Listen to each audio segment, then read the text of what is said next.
आपने शहाबुद्दीन का सुना होगा, रैंसम न मिलने पे 50 गाड़ी लेकर के गया दुकान पर और तेजाब से उनको नहला दिया। वो बिल्कुल गल गए एक तरीके से। उत्तर प्रदेश कहा जाता था crime capital of the country, और जहां आप बैठी हैं इसको कहा जाता था ये रावण की ससुराल है। कोई कांस्टेबल अगर सम्मन लेकर के जाए तो उसके टुकड़े टुकड़े करके चौराहे पे फेंक दिया जाए। मैं जानना चाहती हूँ इंटेरोगेशन होता कैसा? एक लाठी रहती है, इसको कहते थे इंडिजिनस लाई डिटेक्टर, कि इससे समझाया जाता है। और बुझावन एक चमड़े का स्ट्रैप 4 इंच चौड़ा। अब उसका क्या इस्तेमाल होता है, I leave it your imagination. बातचीत करने वाले दूसरे मिजाज के होते हैं। I would speak my AK-47 will speak. Encounter किए नहीं जाते, एनकाउंटर हो जाते हैं। अगर तो किसी ने जुर्म किया है तो गोली लेफ्ट पैर पे, दूसरी बार अगर तो वो निशान है पैर पे तो सिर्फ गोली सीधा छाती पे। हमारी ट्रेनिंग ऐसी थी, या तो आंख के बीच में या थर्ड बटन पे। पश्चिमी उत्तर प्रदेश में किसी मालदार आदमी के बच्चे को अगर किडनैप कर लें और उसके बाद कहते 5 करोड़ 10 करोड़ दे, तो कोई बड़ी चीज नहीं थी। और महीने में 2-3 किडनैपिंग कर लें तो आप समझ लीजिए उसका टर्नओवर किसी मल्टीनेशनल से ज्यादा हो जाता था।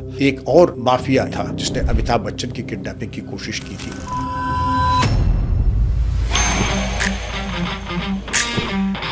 डॉक्टर विक्रम सिंह एक former director general of police Uttar Pradesh हैं और इंडिया के सबसे हाईली डेकोरेटेड पुलिस ऑफिसर्स में से एक हैं। उन्होंने दुनिया की सबसे बड़ी पुलिस फोर्स का नेतृत्व किया है। टेररिज्म और ऑर्गेनाइज्ड क्राइम के खिलाफ कई सारे लैंडमार्क ऑपरेशंस को लीड करा है। मुझे आप सबसे नोटेबल अपने एक्सपीरियंसेस के बारे में बताइए। एक अपराधी था मुन्ना बजरंगी, जिसकी जेल में हत्या हुई। वो फोन करता है एक कारपेट एक्सपोर्टर को, 5 करोड़ रुपए चाहिए। उसने तुरंत जाके DGP ऑफिस में शिकायत की। 24 घंटे के बाद फिर फोन आता है मुन्ना बजरंगी का और 50 माँ बहन की गाली देता है कि तुम पहले ब्लैक कैट SPG जो भी तुम्हें प्रोटेक्शन लेना है ले लो, मैं जहाँ कहोगे वहाँ आके 50 गोली तुमको मारूंगा मैं। कभी जानलेवा अटैक हुआ आप पे? एक बार SP हमीरपुर था, तब एंटी डेकोइटी का बड़ा बोलबाला था। Phoolan Devi gang, Mustakim gang encounter चल रहा था। उसके बाद ये था कि क्रॉस फायर, अंधेरा, कंफ्यूजन, लाशें पुलिस वालों की। उस कंफ्यूजन में कुछ खून आपके भी वर्दी पे लगेगा, काफी खून लगा था। जब घर पे आए तो आप तो पूरे खून से सने हुए हैं। जब कपड़े उतारे तो आपका भी जो है उधड़ा हुआ है बिल्कुल एब्डोमेन। तो अरे ये तो गन शॉट है। आपको पता नहीं चला?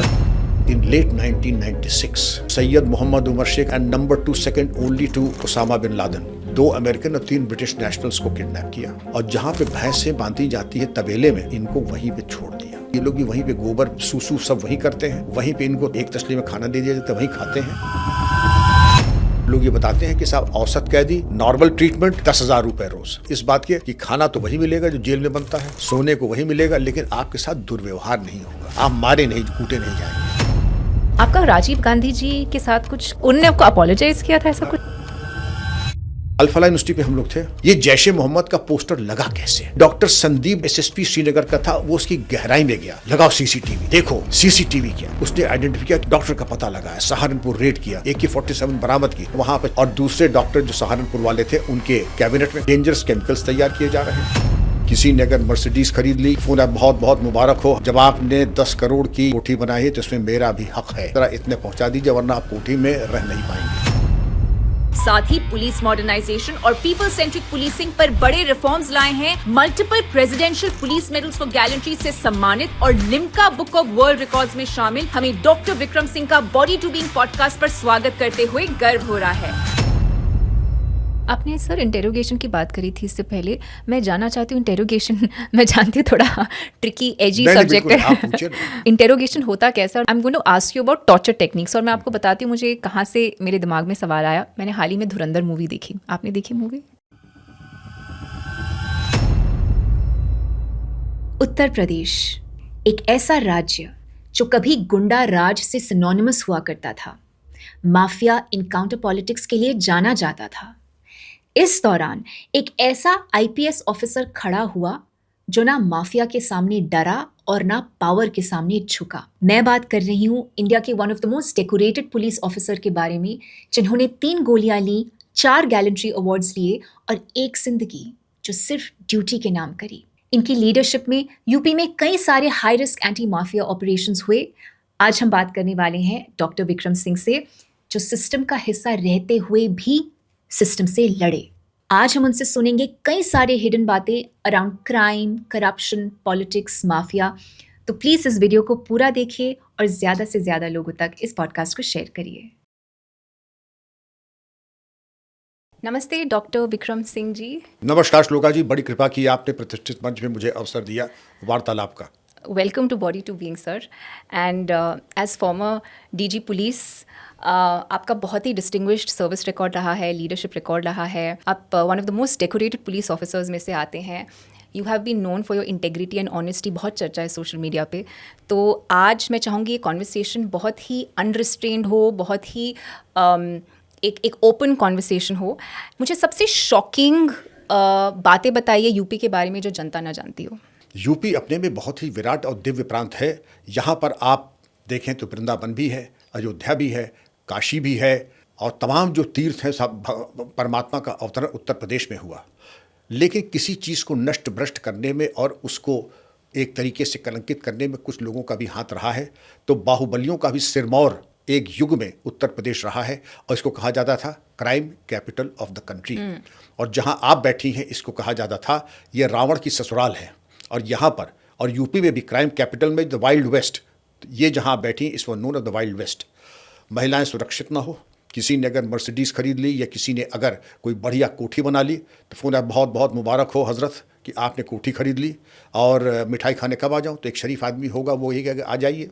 जब आपने 10 करोड़ की या 20 करोड़ की 25 करोड़ की कोठी बनाई है तो इसमें मेरा भी हक़ है, और जो मेरा हक़ है ज़रा इतने पहुंचा दीजिए वरना आप कोठी में रह नहीं पाएंगे. वो भी दुर्दिन यूपी ने देखा है. वो भी दुर्दिन देखा है कि कोई कांस्टेबल अगर जाए, सम्मन लेकर के जाए, तो उसके टुकड़े टुकड़े करके चौराहे पे फेंक दिया जाए और ये कहा जाए कि इस कांस्टेबल का लोथड़ा यहाँ पड़ा है, उठा ले जाओ. 11 हाई कोर्ट के जजेस इस व्यक्ति की सुनवाई से दहशत ज़दा होकर के रिक्रूज़ कर दें. अब क्या कारण थे कि उन्होंने अपने को रिक्यूज़ किया, लेकिन ये भी सही है कि 11 जजेस ने इसी प्रकरण में अपने को रिक्यूज़ किया. तो ये चीज़ देखने वाली थी. लेकिन जो नेतृत्व है, नेतृत्व आपने देखा होगा 2-3 प्रकार का नेतृत्व है. मैंने यूपी में वो भी नेतृत्व देखा है कि ऐसे चीफ मिनिस्टर थे कि उनके बड़े भाई किसी के मोलेस्टेशन में उनके ऊपर आरोप लगा तो उन्होंने अपने छोटे भाई जो मुख्यमंत्री थे डॉक्टर संपूर्णानंद, उनसे कहा कि भैया मेरे ऊपर ये आरोप लगा है, ज़रा तुम देख लेना. उन्होंने तुरंत अपने बड़े भाई को डिसमिस किया. उनका अरे हमने कहा था देख लेना. तो उनका भैया यही क्या काम है कि सिर्फ हम आपका डिसमिसल कर रहे हैं, आपको जेल नहीं भेज रहे हैं. वो भी दिन देखा था.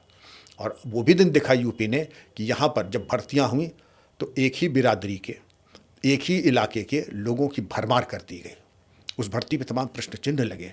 तो जातीयता, सांप्रदायिकता, सांप्रदायिक दंगे, सांप्रदायिक विद्वेष भी देखा. तो इन 36 इयर्स के आपके करियर में सर क्राइम माफिया से रिलेटेड ऐसे क्या बिजार दिल दहला देने वाले केसेस के बारे में आप बता सकते हैं?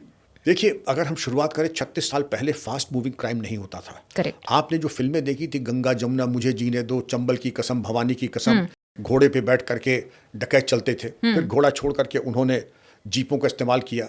बीहड़ में ऑटोमेटिक वेपन्स लेकर के चलते थे. अपहरण एक धंधा बन गया जिसको कहा जाता था अपहरण उद्योग. तो पश्चिमी उत्तर प्रदेश में किसी मालदार आदमी के बच्चे को, भाई को या खुद को अगर किडनैप कर लें और उसके बाद कह दें 5 करोड़ 10 करोड़ दे, तो कोई बड़ी चीज़ नहीं थी.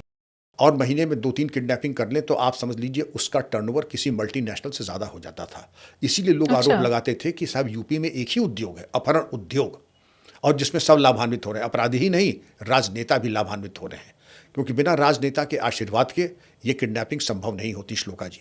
और चूंकि हो रही थी इसलिए कहा जाता है कि मूक सहमति है और लाभान्वित हो रहे हैं. और अब मैं आपको मिसाल बताता हूँ. एक अपराधी था मुन्ना बजरंगी जिसकी जेल में हत्या हुई. वो फ़ोन करता है एक कारपेट एक्सपोर्टर को और ये कहता है कि सेठ तुम्हारा एक्सपोर्ट काफ़ी अच्छा चल रहा है, हमें 5 करोड़ रुपए चाहिए. और ये बात मैं बता रहा हूँ तब जब 5 करोड़ की आज की वैल्यू में होगा कम से कम 25 करोड़. तो वो जाहिर है कि कारपेट एक्सपोर्टर भी रसूख वाला था. उसने तुरंत जाके डीजीपी ऑफिस में प्रिंसिपल सेक्रेटरी होम से जाके शिकायत की कि साहब प्रोटेक्शन हमें दीजिए और इसको देखिए. 24 घंटे के बाद फिर फ़ोन आता है मुन्ना बजरंगी का और 50 माँ बहन की गाली देता है कि तुम अपने को बड़ा अफलातून समझते हो. अब तुम ऐसा करो कि तुम पहले ब्लैक कैट, एसपीजी, जो भी तुम्हें प्रोटेक्शन लेना है ले लो, और तुम ये जब अपने को सुरक्षित समझ लो कि तुम पूरी तरीके से 200% सुरक्षित हो, फिर मुझे बताओ, फिर मैं जहाँ कहोगे वहाँ आके 50 गोली तुमको मारूंगा मैं. ये बात फिर एसटीएफ को मालूम पड़ती. फिर उसके बाद की तो कालांतर में यहाँ से नज़दीक एक थाना है समयपुर बादली, वहाँ मुठभेड़ होती है. मुन्ना बजरंगी को 5-7 गोली लगती है. दिल्ली पुलिस के स्पेशल ब्रांच के बड़े मशहूर अफसर हैं, उनका बेटा भी आईपीएस है, उनके साथ जॉइंट ऑपरेशन हुआ. और उसके बाद सेंट स्टीफन्स मॉर्चरी में जल्दबाजी में इन लोगों ने अधकचरा काम किया कि देखा नहीं कि मरा है कि जिंदा है, ले जाके मॉर्चुरी में पोस्टमार्टम को लेकर वहाँ खड़ा हो गया कि पुलिस वाले हमें मार देंगे, हत्या कर देंगे, बचाओ बचाओ बचाओ। फिर वो दूसरा केस शुरू हो गया। दूसरा केस ये शुरू हुआ जो आपने कहा कम लोग जानते हैं कि वो उसने ऐसा नाटक किया कि वो लाश से मर चुका है। पुलिस वालों ने भी नहीं देखा कि ये अभी जिंदा है और ले जाकर के लगेज बूट में डाल करके ले जाके मॉर्चुरी में, जैसे ही कैमरा मेरा आए तो वो खड़ा हो गया और चिल्लाने लगा, बचाओ बचाओ बचाओ, पुलिस वाले मार देंगे। उसके बाद उसकी पत्नी सीमा सिंह ने रिट कर दिया अजय राज शर्मा, तत्कालीन एडीजी लॉ एंड ऑर्डर मेरे ऊपर, जो बाद में अजय राज शर्मा साहब पुलिस कमिश्नर दिल्ली बने, तो श्लोका जी उनके ऊपर कि ये मेरी हत्या करा देंगे। तब इसका बचाव तो ये हत्या करनी होती तो वहीं कर देते, मौका वारदात पे। हम मॉर्चुरी क्यों लाते? हम मानवाधिकार के बड़े पक्षधर हैं, मानवाधिकार के बड़े पक्षधर हैं, इसीलिए तो हम ले आए थे यहाँ पे उनका। आप अस्पताल नहीं लाए थे, आप चीर घर लाए थे पोस्टमार्टम के लिए। तो ये तमाम बातें चली हम लोगों को भी। अब उसके तो क्योंकि माफिया मुख्तार अंसारी का दाहिना हाथ था, उसको तो कमी थी नहीं वकीलों की। लेकिन भला हो गोपाल सुब्रमण्यम जी का, जो आज भारत के माने हुए लीडिंग एडवोकेट हैं, हम लोग सोच भी नहीं सकते हैं, लेकिन उन्होंने हमसे 1 रुपया ले करके 1 रुपया हमारा पूरा केस लड़ा। SN श्रीवास्तव जो बाद में पुलिस कमिश्नर थे स्पेशल ब्रांच के, वो भी उसमें पार्टी थे, तब शायद जूनियर SP थे, और हम लोग मुकदमा जीते। लेकिन ये सब चीज़ें ऊंच नीच दिखाई पड़ जाती हैं, ये तमाम चीज़ें आपके सामने हैं। फिर ऐसे ऐसे केसेस आए, नंद किशोर रुंगटा अपहरण और हत्याकांड, मुख्तार अंसारी ने, नंद किशोर रुंगटा बनारस के विश्व हिंदू परिषद के ऊंचे पदाधिकारी थे, पैसे वाले थे, उनसे पैसा मांगा, पैसा नहीं दिया, अपहरण किया, फिर उनके टुकड़े टुकड़े काट के गंगा जी में फेंक दिया और पैसे भी ले लिए। तो इस तरीके के निर्मम हत्याएं, क्रूर हत्याएं, जिससे पाशविक, जिससे कि लोगों में एक दहशत चली जाए। और एक फ़ोन पे अगर हम 1 करोड़ मांगे तो 1.25 करोड़ रुपए आ जाए। अब एक मिसाल और देता हूँ, श्री प्रकाश शुक्ला का नाम आपने सुना होगा, और कुणाल रस्तोगी का उसने अपहरण किया था। कुणाल रस्तोगी के फादर का मर्डर मॉर्निंग वॉक में, कुणाल रस्तोगी का अपहरण किया। तो इंटरसेप्ट हम लोग सुन रहे थे, तो किसी उसके रिलेशन से बात हो रही थी, तो 5 करोड़ मांग रहा था।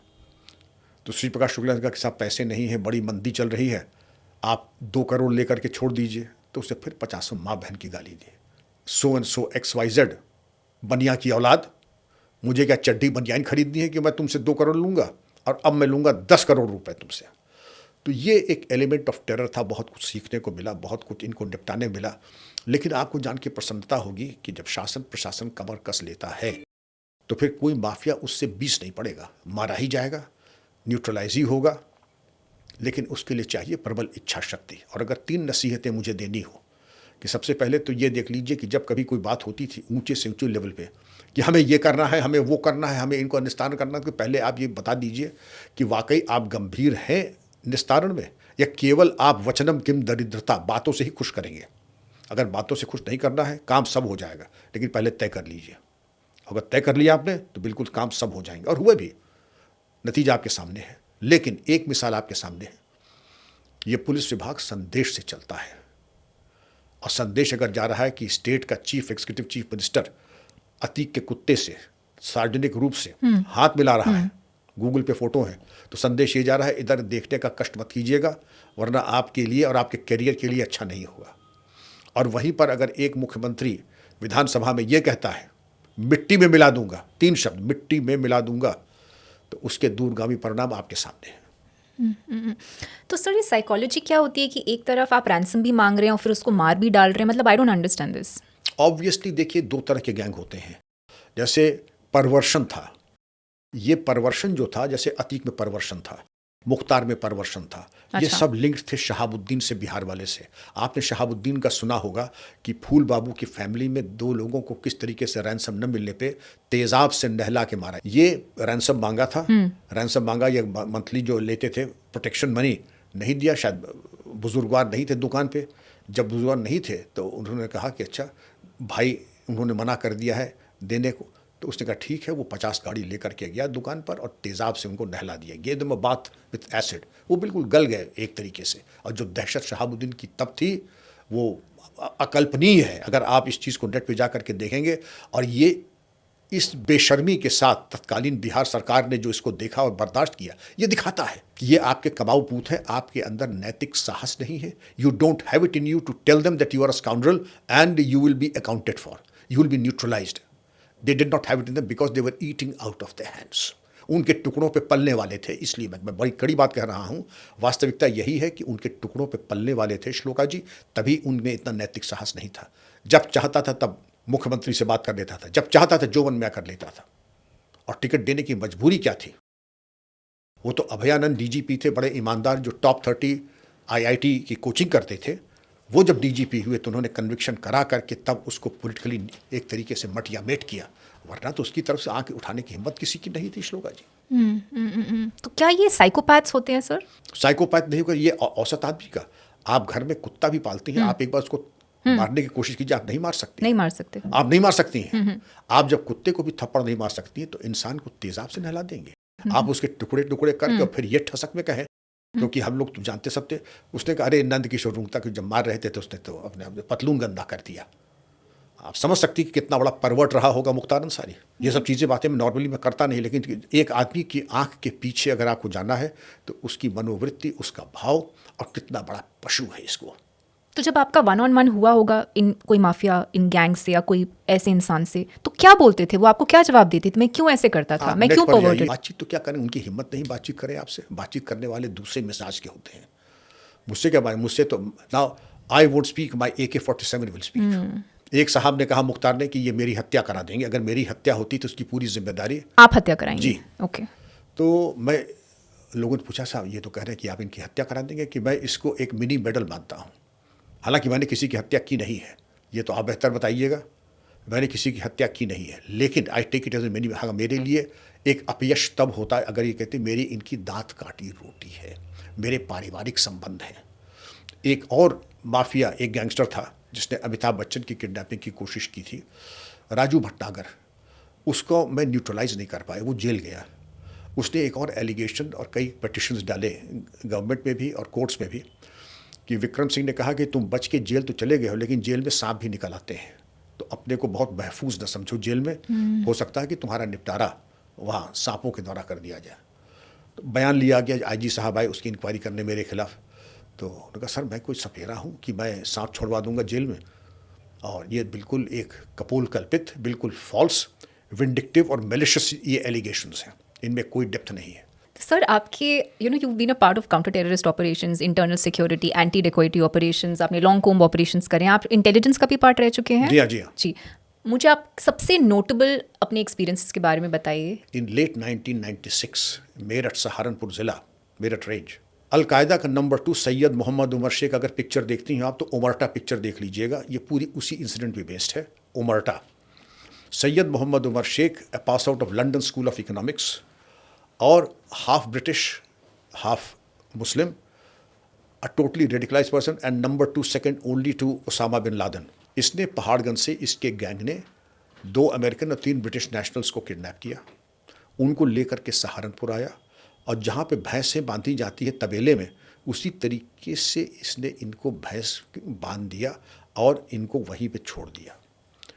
बात निकली कैसे बाहर? बात इस तरीके से निकली बाहर, किसी ने कहा साहब कुछ 5 गोरे हैं, वो मवेशियों के डंगर के बीच में ऐसे बंधे हैं जैसे भैंस वहीं पे गोबर करती, ये लोग भी वहीं पे गोबर सूसू सब वहीं करते हैं, वहीं पे इनको तसले में, एक तसले में खाना दे दिया जाता है, वहीं खाते हैं। और बड़ी दया आती देख करके, तो ये भी इंटेलिजेंस है, क्योंकि इंसान को अगर तबेले में बंद करके रखा और इस तरीके से रखा है। तो एक टीम बनाई गई, एक बहुत दमदार इंस्पेक्टर थे ध्रुवलाल यादव, साहिबाबाद गाजियाबाद के, उनकी टीम, और टीम गई, एनकाउंटर हुआ। एनकाउंटर में दुर्भाग्य से ध्रुवलाल यादव शहीद हुए, एक कांस्टेबल शहीद हुआ, लेकिन होस्टेजेस पूरे मिल गए। होस्टेजेस न सिर्फ मिले बल्कि ये सैयद मोहम्मद उमर शेख पकड़ा गया जो नंबर 2 था अलकायदा का। उसको हम लोगों ने रिमांड पे लिया, मेरठ पुलिस लाइन में रख करके उनसे इंट्रोगेशन हुआ। सैयद मोहम्मद नसीम, अरविंद जैन, मैं खूब इंट्रोगेट करते थे उसको। अब इसका इंडोक्ट्रिनेशन जो हुआ और जिस तरीके से इसने किया, और ये कहना कि police had the better of them, then prime minister of England sir John Major, उन्होंने पर्सनल लेटर ऑफ कांग्रेचुलेशन मुझको लिखा। बात खुलती है कहाँ से आती है श्लोका जी, कि इसकी माइंड की वायरिंग कैसे विशिएट हुई। ये टोटली रेडिकलाइज था, अलकायदा के इन्फ्लुएंस में आया, और इसका ये कहना था कि हमको चाहिए $10 मिलियन, एक एयरक्राफ्ट जो होस्टेजेस को और हमें ले जा करके कहीं बाहर छोड़े। That did not happen. Hostages अपनी अपनी कंट्री चले गए, इनकी अरेस्ट हुई, और जब पूछताछ हुई तो सैयद मोहम्मद उमर शेख ने एक दिन, पता नहीं उसके दिमाग में क्या फितूर आया, इसने 2-3 सिपाहियों को उठा के पटक दिया। फिर उसके बाद तो क्या था, ये तो वीरभूमि है ही है। जो उसने पटक करके सिपाही ने इनकी खातिर तवाज़ो की, तो इनको वहाँ पर जो बेस्ट प्राइवेट हॉस्पिटल था वहाँ पर किया और इनके लाखों का बिल आया इनके इलाज का, सैयद मोहम्मद उमर शेख का। आपने सर इंटेरोगेशन की बात करी थी इससे पहले, मैं जानना चाहती हूँ इंटेरोगेशन मैं जानती हूँ थोड़ा ट्रिकी एजी सब्जेक्ट है। इंटेरोगेशन होता कैसा, और मैं आपको बताती हूँ, and I am going to ask you about torture techniques. और मैं आपको बताती हूँ मुझे कहाँ से मेरे दिमाग में सवाल आया। मैंने हाल ही में धुरंधर मूवी देखी, आपने देखी मूवी? जी हाँ, मैंने दशकों बाद देखा और बहुत अच्छी मूवी है, फैक्ट्स पे बनी हुई है और रियलिस्टिक है जी। ट्रेलर का ओपनिंग सीन अर्जुन रामपाल के साथ होता है, मैं उसको डिस्क्राइब नहीं करूँगी, पर आप जानते हो मैं किस सीन की बात कर रही हूँ, राइट? जहाँ पर वो ग्लव्स पहनता है और वो कुछ कर रहा होता है। It's a way of torturing that person, मतलब वो एक उस इंसान को टॉर्चर कर रहा होता है। क्या ऐसा होता है या फिर ये एक फिगमेंट ऑफ इमेजिनेशन है जो मूवी वालों ने? कि पाकिस्तान में तो होता ही है, लोग बताते हैं कि हिंदुस्तान में भी होता है, लेकिन we are law abiding constitutional force and we go by the rule book only as per the instructions what the government allows us to do। लेकिन हर चीज़ लॉ के मैंडेट से तो नहीं चलती है। अगर ऐसे हर चीज़ लॉ से चलने लगे तो फिर तो रामराज्य आ जाएगा। हमारे कुछ अनडिज़ायरेबल लोग हैं, मैं फिर कह रहा हूँ, listen to me very carefully, कुछ अनडिज़ायरेबल लोग हैं जो सीनियर ऑफिसर्स की पीठ के पीछे इसका नाजायज़ फ़ायदा उठा करके वो करते हैं जो कि उनको नहीं करना चाहिए, और मैं इसकी कठोर निंदा करता हूँ। लेकिन मैं ये कह दूं कि ये बिल्कुल नहीं होता है, वो भी ठीक नहीं होगा, वो सही नहीं होगा, क्योंकि ये दुर्भाग्य से होता है। आज छोड़ दीजिए, 25 साल पहले अगर हम किसी थाने में जाते थे तो पब्लिकली डिस्प्ले रहता था समझावन और बुझावन। आपने कहा था कुछ वो चीज़ माने जो अभी तक किसी को मालूम ना हो। समझावन ये होता था कि एक लाठी रहती थी, कहते थे इंडिजिनस लाइट डिटेक्टर, कि इससे समझाया जाता है। और बुझावन वो होता था एक चमड़े का स्ट्रैप करीब 4 इंच चौड़ा और ये मान के चलिए 36 इंचेस लंबा। अब उसका क्या इस्तेमाल होता है, I leave it your imagination. लोग ये भी बताते हैं, लेकिन मैं इसे मानने को तैयार नहीं हूँ कि हमारा कोई अधिकारी कर्मचारी ऐसी कोई पाशवी कृत्य भी कर सकता है। ये कहते थे कि रात के अंधेरे में जब रात के 12 बज जाएं, आप असलियत देखना चाहें तो तब आइए। क्या होता है साहब तब? तब ये होता है कि जब लेट शो वाले घर चले जाते हैं, सड़क सुनसान और वीरानी हो जाती हैं, तब लोगों को कुएं में उल्टा पैर के बल उल्टा लटकाया जाता है, और जब उसके नाक मुंह से पानी आने लगता है तो फिर उसको ऊपर किया जाता है। मैं मानता हूँ कि ये नहीं होना चाहिए था, मुझे ये भी विश्वास नहीं, क्योंकि मैंने कम से कम कभी नहीं देखा, और अगर कभी सुना, मैंने इसकी जांच कराई तो कुछ प्रमाण नहीं मिले ऐसे। लेकिन there is no smoke without fire, फिर मुझे सख्त आदेश देने पड़े। खबरदार जो किसी ने कानून अपने हाथ में लिया, 3rd डिग्री का इस्तेमाल किया। मैंने एक पुस्तक भी लिखी है, human rights and the police, क्योंकि उस ज़माने में ये कहा जाता था कि एक अच्छा पुलिस अधिकारी वो है जो आधा कसाई और आधा इंसान हो, half butcher and half human. ये लीगेसी थी ब्रिटिश की। लेकिन we are not a feudal police force, we are a civilian police force totally committed to the service of the people on the motherland. तो हमारा काम एक सेवक की तरह है, विनम्र होना का हमारा काम है, सेवा भाव से चलना है, न कि एक सामंती हुक्मरान की तरह। तो 3rd डिग्री कहीं हो रहा है तो मान के चलिए कि अनुचित है, नहीं होना चाहिए और इलीगल है, और पुलिस लीडरशिप को बिल्कुल हस्तक्षेप करना चाहिए। तो ह्यूमन राइट्स एंड पुलिस में मैंने यही कहा कि जब आपको टेक्नोलॉजी की मदद मिल जाती है, साइंटिफिक एड्स टू इन्वेस्टिगेशन मिल जाता है, जब आपके सामने नार्को एनालिसिस है, पॉलीग्राफ टेस्ट है, लाइट डिटेक्टर वगैरह हैं, आपको किसी को छूने की ज़रूरत नहीं है। Scientific investigation. अब आपकी बात पे आते हैं कि लीगली 3rd डिग्री एक कलंक है, लीगली भी है और मॉरली भी है। लेकिन मैं ये कह दूं होता नहीं, वो सफ़ेद झूठ होगा, दैट वुड बी वाइट लाई, क्योंकि होता है। इसीलिए आपने देखा होगा कि सुप्रीम कोर्ट के जस्टिस नारीमन के आदेश के बाद भी कि हर पुलिस स्टेशन पर आपके सीसीटीवी रहेंगे। क्या आपके हर थाने में सीसीटीवी लग गए? और अगर सीसीटीवी लग गए तो क्या ये समझते हैं कि 3rd डिग्री या टॉर्चर या ब्राइबरी क्या सिर्फ सीसीटीवी के सामने ही होगा?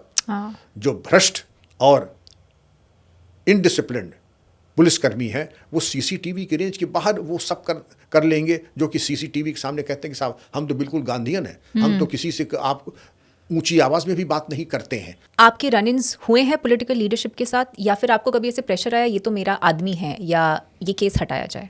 इतनी हिम्मत तो खैर किसी की नहीं थी, लेकिन जब शुरुआत, जब सद निकाल आया, मैं महानगर में SSP था, वहाँ पे एक बहुत बड़ा माफिया था। तो नॉर्मली SSP को कभी भी मुख्यमंत्री के यहाँ नहीं बुलाया जाता है, आपकी दौड़ DGP तक यहाँ रहती है। तो मैं जब मुख्यमंत्री निवास आता हूँ तो मैं देखता हूँ कि मुझसे पहले एक माफिया बैठा हुआ, वही वाला मेरे जिले का, जिसके ऊपर इनाम भी था। तो वो मुझे देख के भागने लगा। हमने कहा आप क्यों भाग रहे हैं, आप भी तशरीफ रखिए। अच्छा। जैसे आप मैं मेहमान हूँ वैसे आप भी मेहमान हैं, बैठिए।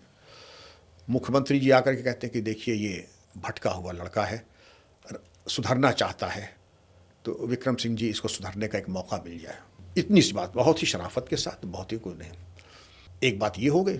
उसके बाद हमने कहा ठीक है आप जाइए। उसके बाद उनके घर में शाम को रेड हो गई, उनको गोली लगी तो उसके बाद मालूम पड़ा कि गोली ऐसी लगी विचित्र, वो भी एक ऐसा एक्सीडेंट था कि सर में जाके लॉज हो गई। तो हेड इंजरी अगर गोली लगी है पुलिस की, यही समझा जाएगा कि वो मर ही जाएगा। तो उसको जब जाने लगे तो सब पूरे इलाके में जय जयकार होने लगी मेरी, जिंदाबाद जिंदाबाद जिंदाबाद पुलिस जिंदाबाद। और उसके बाद अस्पताल के सर्जरी हो गई, वो बच गया। जब बच गया, पुलिस मुर्दाबाद। ये देखिए हमारे इतने युवा हृदय सम्राट, और उसके ऊपर पुलिस ने कातिलाना हमला किया, सत्यानाश हो पुलिस का, सत्यानाश हो एसएसपी का। तो वो शुरू हो गया उसके टेरर की वजह से। तो एक चीज़। दूसरी एक मिसाल ये थी कि एक ज़िले में और एसएसपी था, तो किसी ने फ़ोन किया कि साहब ये जा रहे हैं, ज़रा देख लीजिएगा। तो जब वो आए तो हमने कहा भाई आप तो इस डकैत के लिस्टेड मेंबर हैं, आपके ऊपर तो इनाम है, तो बैठे रहिए अभी आप। तो मैंने इंस्पेक्टर कोतवाली को फ़ोन किया कि भाई ये आए हैं, इनका नाम ये है, ये तो गैंग चार्ट में इनका, क्योंकि नाम तो मुझे फेमिलियर था ही, भाई इनका देख लीजिए क्या हो सकता है। तो इंस्पेक्टर उनको लेके चले गए, बात आई गई हो गई। उसके बाद मालूम पड़ा कि इंस्पेक्टर साहब क्या हुआ, उनके साथ उसका तो एनकाउंटर हो गया। उसके बाद उनका नेताजी का फ़ोन आया, भाई अच्छा आपने जो है देख लिया उसको, मैंने आपको भेजा था आप देख लें, आपने तो उसका एनकाउंटर कर दिया। मैंने कुछ नहीं किया। हो सकता है उसने इंस्पेक्टर के ऊपर अटैक किया हो और खींचा तानी में उसने रिवॉल्वर खींचने की कोशिश की। हो सकता है उसने प्राणघातक हमला किया हो और उसी कशमकश में, उसी धींगा मुष्टि में वो मार दिया गया हो। इससे मेरी क्या गलती है। तो ये छूटी। एक और जो होता है बहुत ही सटल तरीके से, तो होशियारी से, दिमाग से, कप्तान साहब आप बड़ा जुल्म कर रहे हैं अक़लियतों पे। एक दंगा होता है, दंगे में ही पुलिस के ऊपर आक्रमण होता है, तो जो आक्रमणकारी होते हैं उनकी गिरफ्तारियां होती है, उनकी सेवा भी होती है। मैं ये कह दूं कि मैं बिल्कुल बहुत ऐसी खातिर तवाज़ा होती है कि जो उनको कभी हुई नहीं होगी। उसके बाद वहाँ चौकियाँ बन जाती, जहाँ से पुलिस के ऊपर बम फेंके गए, ग्रेनेड फेंके गए, वहाँ पर चौकियाँ बन जाती हैं, वॉच टावर बन जाते हैं। जैसा आपने तो वहाँ छाती पे जा करके चौकियाँ खोल दी हैं। उन्हीं जिनको आप छाती कह रहे हैं, उन्हीं छातियों पर से हमारे ऊपर पत्थर, एसिड बॉम्ब और बॉम्ब्स पड़े थे। तो हम अपनी हिफाजत ना करें, हमारी हिफाजत करना हमारा परम कर्तव्य है और वो हो के रहेगा। किसी गलत फहमी में न रहिएगा। उनका ये से तो बड़ा गलत संदेश जा रहा है, फिर इसका तो खामियाजा आपको भुगतना पड़ेगा। उनका मैं इसके लिए तैयार हूँ। तो वो जो पोस्टिंग थी वो यूपी के सबसे महत्वपूर्ण और सबसे इम्पॉर्टेंट डिस्ट्रिक्ट की थी। लोग कहते हैं बड़ी किस्मत लेके आता है तब आदमी यहाँ पोस्ट होता है। उसके बाद जब मेरी पोस्टिंग होती है तो वहाँ होती है जहाँ पूछना पड़ता है कि ये दफ्तर है कहाँ। लेकिन हाँ, वो ऐसे दफ्तर नहीं थे जहाँ भी कुछ हो। उसके लिए आप तैयार हैं। आपका एक ही क्लेम है कि पहली तारीख को जो आपका राष्ट्रपति के यहाँ से पेचेक आए, इसके अलावा आपका कोई हक नहीं है। ये बात दूसरी है कि उस पोस्टिंग में आपके पास 50-60 सुरक्षा कर्मी थे, 5 एकड़ में आपका बंगलो था, आपके तथाकथित महत्वपूर्ण उसमें हाउस में ब्रिटिश टाइम के फिल्म की शूटिंग भी लोग बताते हैं होती थी।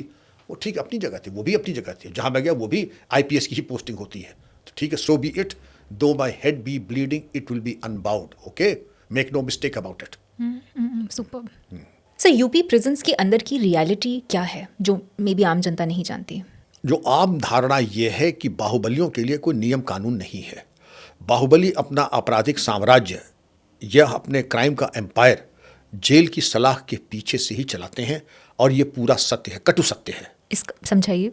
कटु सत्य ये है कि आपने सुना होगा कि मुख्तार अंसारी गाजीपुर जेल में थे। गाजीपुर जेल में थे तो जेल में जेल के कैदी की तरह रहना चाहिए, और अगर सबके लिए बैगन का भरता, रोटी और दाल है तो आपके लिए भी वही होना चाहिए। आपके लिए 56 भोग या बिरयानी या फिश कटलेट तो नहीं आना चाहिए। और वास्तविकता यह है कि भाई के लिए तालाब खुदवाया गया, उसमें रोहू पैदा की गई, इसलिए कि भाई को जब कभी ताज़ी मछली खाने का मन हो 11 बजे ताज़ी मछली उसी पॉन्ड से पकड़ करके भाई को खिलाई जाए। आपके लिए ख़ास बैडमिंटन कोर्ट बनवाया गया, बैडमिंटन कोर्ट बनवा करके इसलिए कि DM साहब खुद आकर के आपके साथ बैडमिंटन खेल रहे हैं। अगर ये आपने छूट दे दी तो मुख्तार अंसारी तो वहाँ पर एक तरीके से जेलर वेलर भूल जाइए, IG जेल भूल जाइए, वही सुपरिटेंडेंट जेल है, वही IG जेल है, जो चाहता है जैसा चाहता है वैसा कराता है।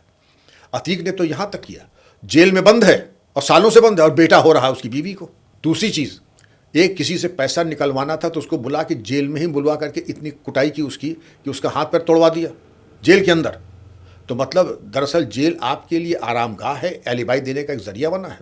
थोड़ा किसी और जेल में आ जाइए दिल्ली में सुनाया जाता है सुकेश चंद्रशेखर यहाँ दिल्ली जेल में थे, तिहाड़ में, और ये मालूम पड़ा कि करोड़ों रुपया जेलर को दिया, करोड़ों रुपए की उगाही की। स्पूफिंग ऐप्स अपने मोबाइल फ़ोन में डलवा करके होम सेक्रेटरी बन करके किसी और से उन्होंने, एक महिला से, रैन बैक्सी वाली जो महिला थी, उनसे ले लिया सैकड़ों करोड़ रुपए कि हम आपको छुड़वा देंगे आपके हस्बैंड को। और सुकेश चंद्रशेखर थे और तमाम कितने और, हमें नाम क्या बताया जाए, जो पूंजीपति थे, के ओनर थे, तो यूनिटेक के ओनर एक थे, इसके अलावा और भी फाइनेंशियल हज़ारों करोड़।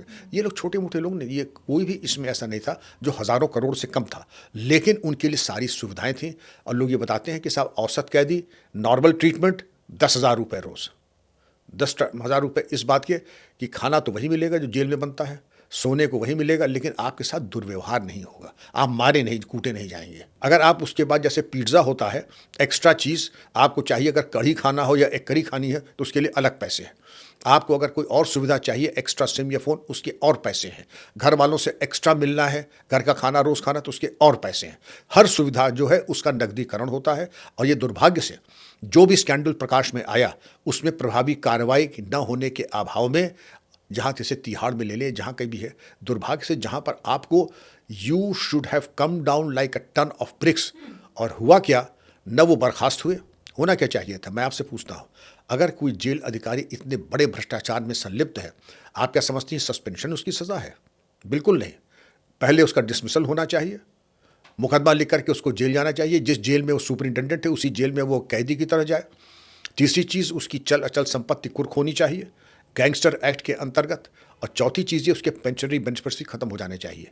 लेकिन एक भी केस में ये सब कार्रवाइयाँ नहीं हुई, और इसीलिए जेल जो है वो आरामगाह बन गए हैं। और उनके लिए जो बाहुबली हैं, जिनके पास धन बल है, वो जेल के अंदर भी पूरे अपने वैभव के साथ वैसे ही रहते थे। और हमें उम्मीद है कि शायद इस पर कोई अंकुश लगे, लेकिन मुझे कोई ऐसे सकारात्मक संदेश अभी मिले नहीं कि जेल की हालात में कोई सुधार हुआ हो इस वक्त भी। हालांकि ये बात दूसरी है कि न कोई अमरमणि त्रिपाठी या मुख्तार अंसारी या अतीक और अशरफ नहीं है, लेकिन जो छोटा भ्रष्टाचार है, मैं इसको छोटा, भ्रष्टाचार तो भ्रष्टाचार है। अगर किसी इनमेट से 10,000 रुपये आपसे इसलिए कि आपके साथ दुर्व्यवहार न होगा, आप मांग रहे हैं, आपके साथ ये है कि आप उसको ऐसे कटा जाने में आप कंबल दे रहे हैं जो कि सरकार दे रही है, आप तो दे नहीं रहे हैं, लेकिन उसके लिए भी 10,000 रुपये रोज़ की फीस है, तो भगवान ही मालिक है। तो सर ये पकड़ में कैसे नहीं आ रहा है? मतलब आपने जैसे एग्जांपल दिया, तालाब खोदा गया, रोहू फिश हो रही है, मतलब इतना ब्लेटेंट करप्शन है ये, तो वाइड स्प्रेड, तो कैसे? Blatant corruption because of the government patronage, that's why the then powers that be were fully complicit with them, and that is why nobody could dare look at him, because he was a king maker and he had the remote control.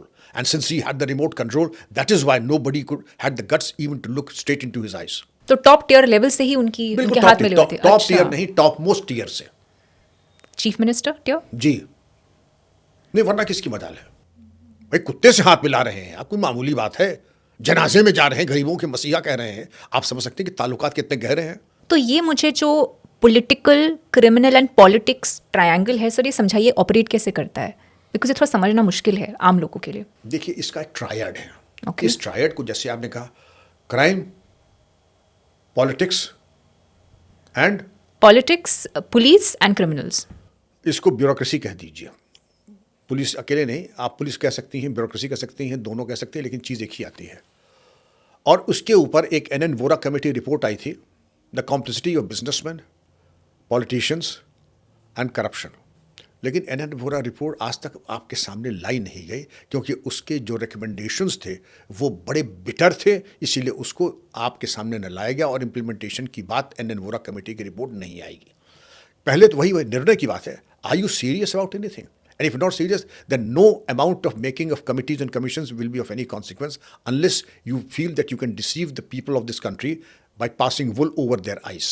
Now, अब इसके बाद हम बात करते हैं, why crime? Why politics? And why? Policing. I would say administration. Mafia. You would say administration. Administration. Both. Police is a part of administration. I don't say I want to recuse the police out of it. When the mafia, जब mafia की एक level हो जाती, जब governance में interfere करने लगता है, तभी उसका स्टेचर होता है। जेब कतरे की औकात नहीं है कि गवर्नेंस में इंटरफियर करे, लेकिन माफिया की औकात ये है कि गवर्नेंस को इंटरफियर करे। और दैट इज़ वाई श्लोका जी, वो उसका जब लेवल आ जाता है, लेवल कैसे आता है? Because of his deep pockets, धनबल, फिर बाहुबल, और बाहुबल में आता है वोट बल। जब एक माफिया की ये औकात हो जाती है कि वो पॉलिटिकल बिगविग्स को न सिर्फ अपने धन से कुप्रभावित कर सकता है, अपने वोट पावर से कर सकता है, तो वो डिसीजन मेकर हो जाता है। जब डिसीजन मेकर हो जाता है तो फिर उसके साथ एडमिनिस्ट्रेशन भी उसके नीचे आ जाता है और उसमें पुलिस भी आ जाती है, और पॉलिटिक्स भी इसलिए क्योंकि पॉलिटिशियंस को माफिया से पैसा भी मिल रहा है, वोट भी मिल रहा है, तो ये एक म्यूचुअल बेनिफिशियल सोसाइटी बन जाती है। सर मुझे वेपन सिस्टम के बारे में बताइए, पुलिसिंग स्पेशली यूपी पुलिसिंग की वेपनरी कैसे होती है, क्या होती है? बहुत अच्छा सवाल है। हमारी वेपनरी दशकों तक चेंज नहीं हुई थी। अगर आप देखें तो एक 410 मस्केट एक वेपन हुआ करता था, सिंगल शॉट, लेकिन एक ऐसा वेपन जैसे कि कहते हैं कि आप स्मूथ बोर 12 बोर की तरह होता है। 410 musket, the most basic weapon of the constabulary. फिर आती थी 303, जिसको कहते हैं कि सॉलिड, बिल्कुल एक तरीके से the most rugged and the most versatile weapon used by the British army in the second world war, but unfortunately we got to use it till as late as the 90s also. Range क्या होगी sir? Range भी आप बताते रहिएगा। 1 kilometre 400 musket की तो बहुत कम range है, मुश्किल से 50 गज, आप समझिए कि फुटबॉल फील्ड के बराबर। फिर जो छोटे वेपन्स होते हैं, एक होती थी आपकी स्मिथ एंड वेसन और एक होती थी वेबली स्कॉट। वेबली स्कॉट ही 90% थी, उनकी huge revolvers, very cumbersome, Arminius pistols and Webley Scotts. Webley Scotts जो थी आपकी 38 होती थी, लेकिन जो पुराने लोग थे वो बताते कि 45 भी आती थी, कि अगर घुटने में भी एक गोली लग जाए तो 45 की बिल्कुल एक ऐसी थी कि ब्लीडिंग से ही आदमी मर जाएगा, बचेगा नहीं। यूज़लाम में आपने सुना होगा नाम, sir JRH Nott Bower, SSP SP CID, तत्कालीन इलाहाबाद, आज का प्रयागराज। हमारे अमर शहीद चंद्रशेखर आज़ाद से जब गोली चल रही थी तो he was using that weapon. लेकिन वही चीज़ आगे तक चली। अब ये बात अच्छी हो गई है कि ग्लॉक पिस्टल्स आ गई हमारी सिक्योरिटी के पास, जो फ्यूचरिस्टिक वेपन्स हैं, ग्लॉक पिस्टल्स, ऑटोमेटिक्स। अब जो रेंज ऑफ वेपन्स आ गया, उसके बाद हमने इंट्रोड्यूस किया 303 को फेज आउट करके, हमने इंसैस और SLR। इंसैस तो फौज का वेपन है, आप जानते ही होंगी।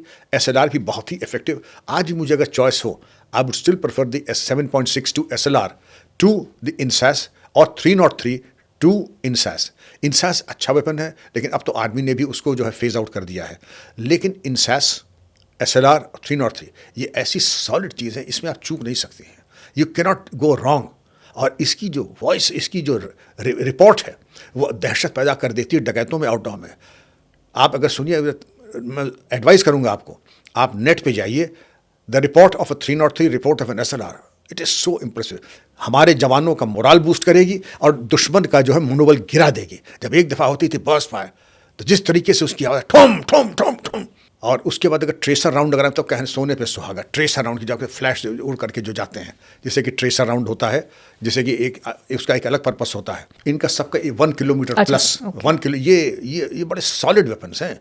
ये इनकी कारतूस, अगर आप तो फौजी बैकग्राउंड में, इनकी कारतूस की लंबाई ही इतनी होती है, बचने का कोई स्कोप नहीं है। SLR भी है, 303 भी है। तो आप फायरिंग रेंज पे जब जाती हैं तो उसे पहले से पीछे आदमी जा करके लाल झंडे लगाता है, मुनादी करता है कि यहाँ से लोग रुकें, क्योंकि अब चांदमारी में टारगेट प्रैक्टिस होगी। और यहाँ कोई ऐसा नहीं कि सिर्फ बुलेट आपकी फायरिंग रेंज में रहेगी, ये बुलेट जा सकती है, गाँव तक जा सकती है। तो इसलिए गाँव के गाँव उस वार्न कर दिए जाते थे कि इस रेंज में और इस ट्रैजेक्टरी में आप लोग ना रहिएगा इतने से इतने बजे तक। अब हम आते हैं AK-47 सीरीज़ में आ गए, और हम आते हैं हमारे जो स्पेशल ब्रांचेस है, ATS भी है, STF भी है। इसके पास तो वो वेपन है जो शायद कदाचित किसी भी आर्म्ड फोर्सेस के पास भी नहीं होंगे। अच्छा, हाँ, ऐसे वेपन हैं। नाइट विजन डिवाइसेस भी हैं, बुलेट प्रूफ जैकेट्स भी हैं, और कहना ज़्यादा ठीक नहीं, लेकिन हाँ फ्यूचरिस्टिक, क्योंकि हमको एक जनरेशन आगे अंडरवर्ल्ड से रहना है। तो एक जनरेशन अगर हम आगे रहेंगे तो नेचुरली जो बेस्ट इन द मार्केट होगा हम वही लेंगे।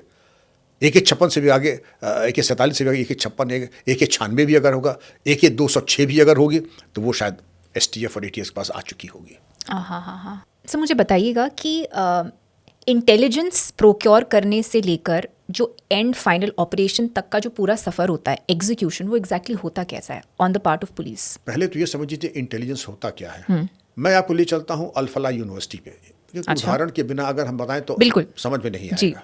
अल-फलाह यूनिवर्सिटी बनती है, वहाँ पे 4 डॉक्टर ऐसे हैं जिनके पास, 2 के पास, डॉक्टर शाहिना के पास AK-47 उसके लगेज बूट में, और दूसरे डॉक्टर जो सहारनपुर वाले थे उनके कैबिनेट में। वहाँ पर डेंजरस केमिकल्स तैयार किए जा रहे हैं। उन्होंने क्विंटलों नहीं टनों के हिसाब से एमोनियम नाइट्रेट इकट्ठा किया, डेंजरस केमिकल्स इकट्ठा किए, नाइट्रोजन, फॉस्फोरस और अन्य आपके जो फर्टिलाइज़र थे उनको इकट्ठा किया, जिससे कि वो एक एक्सप्लोजिव तैयार कर सकें। अपने कमरे में डीप फ्रीज लगा लिया। वहाँ पर जो है एक तरीके से जो अहले हदीस और इज्तिमा और इस तरीके की एक्टिविटीज़ हो रही हैं। लेकिन अगर हमारे 4 लेवल इंटेलिजेंस के हैं, एक तो लोकल इंटेलिजेंस यूनिट होती है, एक स्टेट इंटेलिजेंस यूनिट होती है, एक आपकी सेंट्रल इंटेलिजेंस यूनिट होती है, और एक थाना स्वयं में एक इंटेलिजेंस मशीनरी होती है, और हर थाने में 4-5 डॉक्यूमेंट्स होते हैं। सांप्रदायिक सूचना रजिस्टर, गुंडा रजिस्टर, थाना अध्यक्ष गोपनीय डायरी ने SOs confidential diary, beat information register. ये तमाम चीज़ें इसीलिए हैं कि इंटेलिजेंस इकट्ठा करें। आपने हर गांव में एक व्हाट्सएप ग्रुप बना सकते हैं जिसमें पुलिस और आर्मी के पेंशनर्स हों, चौकीदार हो, जो रोज़ आकर के कम से कम एक सूचना दें। विलेज चौकीदार की तो जिम्मेदारी कि अगर कोई चीज़ अप्रत्याशित अनयूजुअल हो रही तो उसकी आके सूचना थाना अध्यक्ष को दे। लेकिन आपको बहुत प्रयास करना पड़ेगा कि अल्फला में जो हुआ, आप बिल्कुल टोटली उससे अनभिज्ञ थे। गांधी जी के 3 बंदरों का अगर समावेश करें, ना हमें कुछ दिखा, ना मुझे कुछ सुना, और ना मुझे किसी ने बात की। तो श्लोका जी, ये चीज़ को पुलिस लीडरशिप को देखना होगा। पुलिस लीडरशिप टॉप की है। जो इनपुट है और जो महिलाओं की 30%, ये संतोष का विषय है कि 30% रिजर्वेशन है, जिस लेवल पे भी हो, constable, sub inspector, DSP, IPS, ये एक महिलाओं के आने से एक शालीनता, एक विनम्रता, और एक ये आप समझ सकती हैं कि भ्रष्टाचार में बहुत बहुत कमी आई है महिलाओं के आने से। अच्छा जी, तब ये जो है इस तरीके के तूफान नालायकी हो सकती है, वरना ये नालायकी की पराकाष्ठा है। वरना इंटेलिजेंस ये होती है कि आपके दिमाग में क्या वलवला आ रहा है, मैं उसको एंटिसिपेट कर लूँ, और एंटिसिपेट करने के बाद जो चीज़ एबनॉर्मल दिखाई पड़ रही है। और होता क्या है कि किसी भी जन समूह में जहाँ इकट्ठा कथा हो रही है, कहीं पर समागम हो रहा है, कहीं पर जो फ्राइडे नमाज हो रही है, क्या खुतबा दिया जा रहा है, इसकी जानकारी एसपी को रेगुलरली मिलनी चाहिए। अगर किसी ने ये कहा कि यहाँ पर हम जो है ईंट से ईंट बजा देंगे, या हम यहाँ पर बवाल कर देंगे, सड़कों पे खून बह जाएगा, तो हमें जानने का हक है कौन खून बना रहे हैं, किसके अंदर इतना जो है वलवला आ रहा है, किसके अंदर इतना जज्बा है। और अगर एसपी को वाकई अपना काम आता है, पुलिस को काम आता है, तो ये आतताई को जैसे सिगरेट का बट बुझा जाता है बूट के नीचे, वो करके कर देगा दुर्गत, दोबारा कोई हिम्मत नहीं करेगा इस तरीके की बात करने का। आपके पास एक सीक्रेट सर्विस फंड होता है। उस फंड को इसीलिए होता है कि इन्फॉर्मर्स आपको आएँ, तो आप सूचना के आधार पर, अच्छी सूचना हो तो आप उसको कुछ पैसे दे करके आप दें। वो इन्फॉर्मर आपको किस बात की इन्फॉर्म दे रहा है कि साहब हमारे छोटे मोटे काम है, अतिक्रमण हो गया है, इंक्रोचमेंट हो गया है, मेरी बेटी ब्याही है, तंग कर रहे हैं, आप इसका समाधान कर दीजिए, आप कर देंगे। वो आपके लिए जान ला के दे देगा। अच्छा, जान ला के दे देगा वो आपको। वरना जो इंटेलिजेंस रिपोर्ट आती हैं, जो ऐसी आती हैं, तो जैसे आपके मौसम की जानकारी होती है, गरज के साथ छींटे पड़ेंगे, अन्यथा मौसम साफ रहेगा, दोनों बातें कह दी। अगर गरज के साथ छींटे पड़ेंगे, मैंने तो कहा ही था, अन्यथा मौसम साफ रहेगा, वो भी मैंने कहा था। जो चीज़ एक्शनेबल नहीं है, रेलिवेंट नहीं है, अप्रोप्रिएट नहीं है, स्पेसिफिक नहीं है, that is not intelligence, that is loose talk. Okay, you should understand what is a loose talk. और एक्शनेबल इंटेलिजेंस अगर आपने दी, जैसे मान लीजिए वैभव ने मुझसे ये कहा कि साहब फलाने मकान में 3 टेररिस्ट बैठे हैं, उनके पास AK-47 है, और इनका ट्रैक रिकॉर्ड मुझे मालूम नहीं है, ये पहली बार आए हैं, कि वैभव जी आप यहीं बैठिए, हमारी टीम जा रही है, अगर इन्फॉर्मेशन सही निकली तो ये मान लीजिए हम आपको मुँह मांगा इनाम देंगे। और अगर आप सोच रहे हैं कि पड़ोसियों को निपटाने की कोशिश कर रहे हैं, तो उनका तो कुछ नहीं होगा, लेकिन आपका यहाँ पर स्वागत समिति आपकी बड़ी अच्छी खातिर कर लेगी, बहुत अच्छी खातिर कर लेगी। तो अगर अभी भी कुछ नहीं बिगड़ा है, अगर आप समझते हैं कि वाकई अच्छी सूचना है, तो दीजिए, अन्यथा बाहर जाने का रास्ता खुला हुआ है। तो क्योंकि बहुत लोग आते हैं अपने व्यक्तिगत जो रंजिशें होती हैं उनको भुनाने के उद्देश्य से, तो इंटेलिजेंस जनरेट करना, उस पर एक्ट करना। अल्फला यूनिवर्सिटी पे हम लोग थे, एक रूटीन का पोस्टर लगा, पोस्टर तो लगते ही रहते हैं, लेकिन डॉक्टर संदीप जो SSP श्रीनगर का था, वो उसकी गहराई में गया। ये जैश-ए मोहम्मद का पोस्टर लगा कैसे, लगाओ CCTV, देखो CCTV क्या। फिर एक इंस्पेक्टर था जो कि फिजिकली चैलेंज था, दिखता नहीं था उससे, उसने खूब इस पर काम किया, AI लगाया, उसने आइडेंटिफाई किया कि एक आदमी आइडेंटिफाई हो रहा है जो कि डॉक्टर की तरह है। डॉक्टर का पता लगाया, सहारनपुर रेड किया, AK-47 बरामद की, और फिर आपके सामने पूरे षड्यंत्र का अनावरण हो गया। Namaskaram, I'm Shloka. We've spent a lot of time in developing this product, which is the authentic A2 Gir Cow Ghee by the brand name Yogic Organic. We've spent several years to bring this product to you. My endeavor was to bring to you the real goodness of authentic A2 Gir Cow Ghee, and here it is. Pre-orders are now open. To order, just call or WhatsApp on +91 8493 863427. Sir मुझे दो सवाल है जो अभी आपने बोला। पहले तो ये इन्फॉर्मर्स होते क्या है? अगर तुम उरी मूवी देखें, उसमें एक इन्फॉर्मर आता है, वो बुर्खा पहन के आता है। तो ये इन्फॉर्मर्स होते क्या है? वो आम लोग होते हैं या फिर टेररिस्ट होते हैं या फिर एक्स मिलिट्री या कोई होते हैं? इन्फॉर्मर्स हर शेड के होते हैं। ये तो आपका वही सवाल है कि साहब झाड़ी कैसी होती है। इन्फॉर्मर की एक अलग एक प्रक्रिया होती है। एक होते हैं प्रोफेशनल इन्फॉर्मर्स, ये जानते हैं कि आपके पास एक फंड होता है सीक्रेट सर्विस, उसको कैसे आपकी जेबें हल्की कर दें, आ करके वही हल्की फुल्की सूचना देंगे, और हल्की फुल्की सूचना जो कि कभी कामयाब नहीं होगी। डकैतों के ज़माने में इन्फॉर्मर का बड़ा बोलबाला होता था। खुद जाकर के जंगलों में, बीहड़ों में 4 बोतल कच्ची शराब ले जाके रख देंगे, 2 नमकीन और पेठे के डब्बे। हुजूर वहाँ पर गैंग आया है, चलिए अभी हम आपको मरवा देते हैं।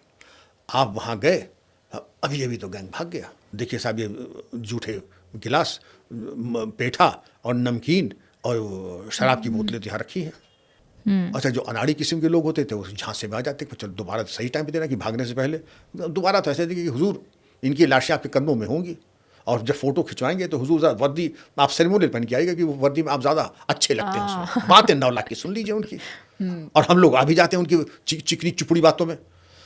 उसके बाद दोबारा गए, फिर वही पेठा, दाल मोठ, खाली बोतलें और खाली जूठे गिलास। हम लोगों का, कुछ लोगों का हिसाब सीधा था कि मुखबिर, मैंने आज तक किसी को धोखा नहीं दिया और मैं उम्मीद करता हूं कि मेरे साथ भी कोई धोखा नहीं करेगा, और अगर करेगा तो वो उसकी ज़िंदगी का आखिरी धोखा होगा। क्योंकि मुठभेड़ में तो जनता के व्यक्ति मार दिए जाते हैं, मर जाते हैं क्रॉस फायर में। तो खाली हाथ तो ये हमारी खून चाटी हुई राइफल जब निकलती है तो खून चक्के ही लौटती है, और खून चक्के जब लौटती है तो हम चलते हैं। अगर डकैत मिल गया बहुत अच्छी बात, वरना तुम तो ही हो, मोहनी तुमसे ही हो जाएगी। तो बताइए श्लोक वो क्या कहता है? हजूर हमारे पेट में बड़ी अकस की मरोड़ उठ रही है, मैं बस जरा एक दफ़ा बाथरूम होकर के आता हूँ। हम कहा जाओ।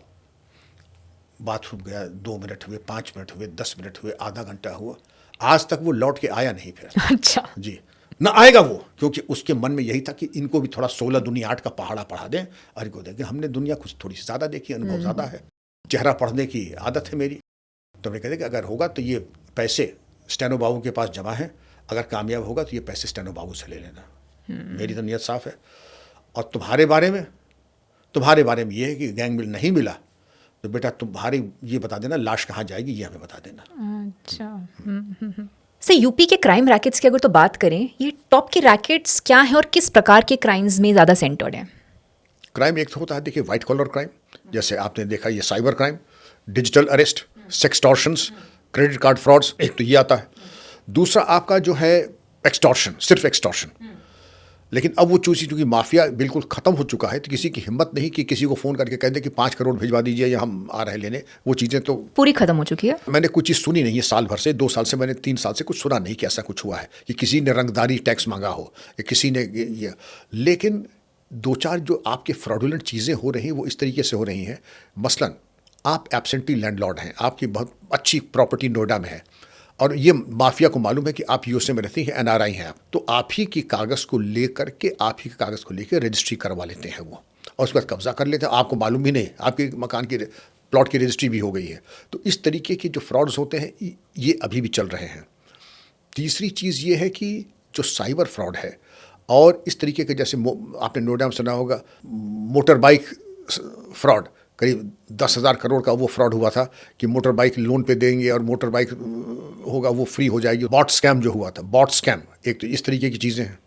दूसरी जो चीज़ें आ रही हैं, drugs, spurious drugs and liquor smuggling, ये 2 चीज़ें बहुत ज़्यादा आजकल बढ़ गई हैं। तीसरी चीज़ जो ये है, ये सेक्सटॉर्शन। आपने सुना होगा डेटिंग ऐप्स वगैरह के बारे में। डेटिंग ऐप्स क्या है, ये नोएडा में मुझे तो मालूम नहीं, लेकिन मैंने सुना है कि night clubs have also become a school of scandal. तो मैं आपके इस चैनल के माध्यम से बच्चों से कहना चाहूँगा 2-3 चीज़ों से ज़रा परहेज़ करें। और मैं अपनी यूनिवर्सिटी में भी कहता हूँ बच्चों से, keep away from dating apps and keep away from these licentious locations like the night clubs. मेरी इतनी उम्र हो गई है तो मुझे नहीं मालूम नाइट क्लब अंदर से कैसा होता, ना मैं जानना चाहूँगा, लेकिन ये मैं बच्चों से भी कहता हूँ, कुछ चीज़ें ऐसी हैं जिनसे हमेशा जितनी दूरी बना के रखोगे उतना अच्छा है। ये 2-4 चीज़ें अब जब सामने आ रही हैं, ये चीज़ें वॉच करने वाली हैं। मुझे कुछ केस के बारे में बताइए सर, ये दोनों नाइट क्लब से रिलेटेड और ये dating apps related. Dating apps have become an instrument of human trafficking, extortion. कैसे? डेटिंग ऐप्स के जरिए पहले आपसे कहा गया कि मैट्रिमनी करेंगे, उसके बाद एक ही लड़का या एक ही लड़की, लड़का होगा तो कह देगा कि मैं आईपीएस में हूँ या कस्टम सेंट्रल एक्साइज में हूँ या आईएएस में हूँ, रियल लाइफ बता रहा हूँ, और जाके लड़की से दहेज वहेज ले करके, गिफ्ट विफ्ट ले करके एक शादी का स्वांग करेगा और उसके बाद अंडरग्राउंड हो जाएगा। लड़की भी यही करेगी, कुछ इस तरीके दिखा करके कि ये शादी ब्याह हो जाएगा और उसके बाद अंडरग्राउंड चली जाएगी या ब्लैकमेल करेगी, डाउरी का केस करने की बात करेगी। एक लड़की ने ऐसे करीब 14-15 केसेस किए हैं, नाम मुझे याद नहीं आ रहा, लेकिन यही एनसीआर का ही केस है। 14-15 ऐसी शादियां कि एक एक शादी में 1-2 करोड़ रुपए निकाल लिए डिवोर्स के बाद एज एलिमनी, जी, धमका करके। तीसरी चीज़ सबसे ज़्यादा कॉमन है डेटिंग ऐप्स को लेकर के, बिल्कुल ठीक है, ऑथेंटिक लड़की है, ऑथेंटिक लड़का है, आपने एक डेटिंग ऐप्स के ज़रिए मिले, डेटिंग ऐप्स के बाद आपने कहा कि चलो हम लोग मिलते हैं, एक मीटिंग कॉफ़ी हाउस में हुई, मैकडोनल्ड्स में हुई, उसके बाद कहा कि let's go to some hotel, और जब होटल में लड़का जाता है वहीं पर उसको ओवर पावर करके उसकी फ़ोटो लेकर कहते हैं कि अब तुम लाओ इतने लाख रुपए, नहीं तो हम अभी पुलिस को बुलाते हैं कि तुमने ये गलत काम या गलत हरकत की। ये चीज़ बड़ी कॉमन हो गई है और कितने ऐसे मूर्ख लड़के फंस चुके हैं ऐसे केसेस में। अच्छा, शर्म के मारे वो बताते भी नहीं, एफआईआर कराते हैं, पैसा दे करके चुपचाप अलग हो जाते हैं। You know you've seen the golden age of mafia, गुंडा राज है सिनोनिमस यूपी के साथ। इस दौरान आपने कई सारे पॉलिटिकल रेजिमेंट्स देखे, पॉलिटिकल लीडरशिप देखी, मायावती हो गए आपके, कल्याण सिंह हो गए आपके, मुलायम सिंह यादव हो गए, राजनाथ सिंह हो गए। किसकी पॉलिटिकल रेजिमेंट में आपको लगा कि लॉ एंड ऑर्डर सबसे स्ट्रिक्ट और अपटाइट रहा, और किसके पॉलिटिकल रेजिमेंट में आपको लगा कि इसका पूरा नाश हो गया? मैं जिनका नाम ले रहा हूँ वो बेस्ट रहेंगे। सबसे पहले आइए Kalyan Singh 1, okay, probably 1991, very good age and zero tolerance. अच्छा, जीरो टॉलरेंस की बात करना है। Then we come to Rajnath Singh, again zero tolerance, no pecuniary benefits. अब आप आइए Mayawati ji, again zero tolerance, even to the extent of decimating all the mafia. अच्छा जी, क्योंकि जितना एक्शन में मैं तो डीजीपी था उनके युग में, फ्री हैंड जिसको चाहो रौंद दो, खूब रौंदा भी, अति के घर पे बुलडोज़र चलवाया, एनएसए लगाया, गैंगस्टर एक्ट लगाया, तबाह कर दिया, और बिल्कुल ठीक, जो करना है करो, नॉट अ वर्ड। लेकिन the trophy goes to Yogi Adityanath, ये कहते मिट्टी में मिला दूंगा। तीसरी चीज़, योगी जी के कुर्ते में जेबें नहीं हैं, नो पॉकेट। सबसे बड़ी चीज़ ये कि हमें किसी से कुछ नहीं चाहिए। जब समझ लीजिए कि टॉप लीडरशिप लाभान्वित नहीं हो रही है, मुनाफा नहीं ले रही है, आपसे कोई पैसा नहीं ले रही है, तो आप मान लीजिए कि इनकी उल्टी गिनती माफिया की शुरू हो गई है, उनका मार्केश लग चुका है। अब उनको बचाने वाला कोई नहीं है। योगी जी के कार्यकाल में यही संदेश गया है कि माफिया की बिल्कुल उल्टी गिनती शुरू हो चुकी है। अच्छा, एक स्ट्रीट बिलीफ है सर, मैं इसको ऑफिशियल नहीं बोलूँगी, स्ट्रीट बिलीफ है कि अगर तो किसी ने जुर्म किया है, वो पकड़ा गया है, तो गोली लेफ्ट पैर पे, दूसरी बार अगर तो वो निशान है पैर पे तो सिर्फ गोली सीधा छाती पे, he gets no second chances. कितना तथ्य है इस बात में? इसमें तथ्य नहीं है।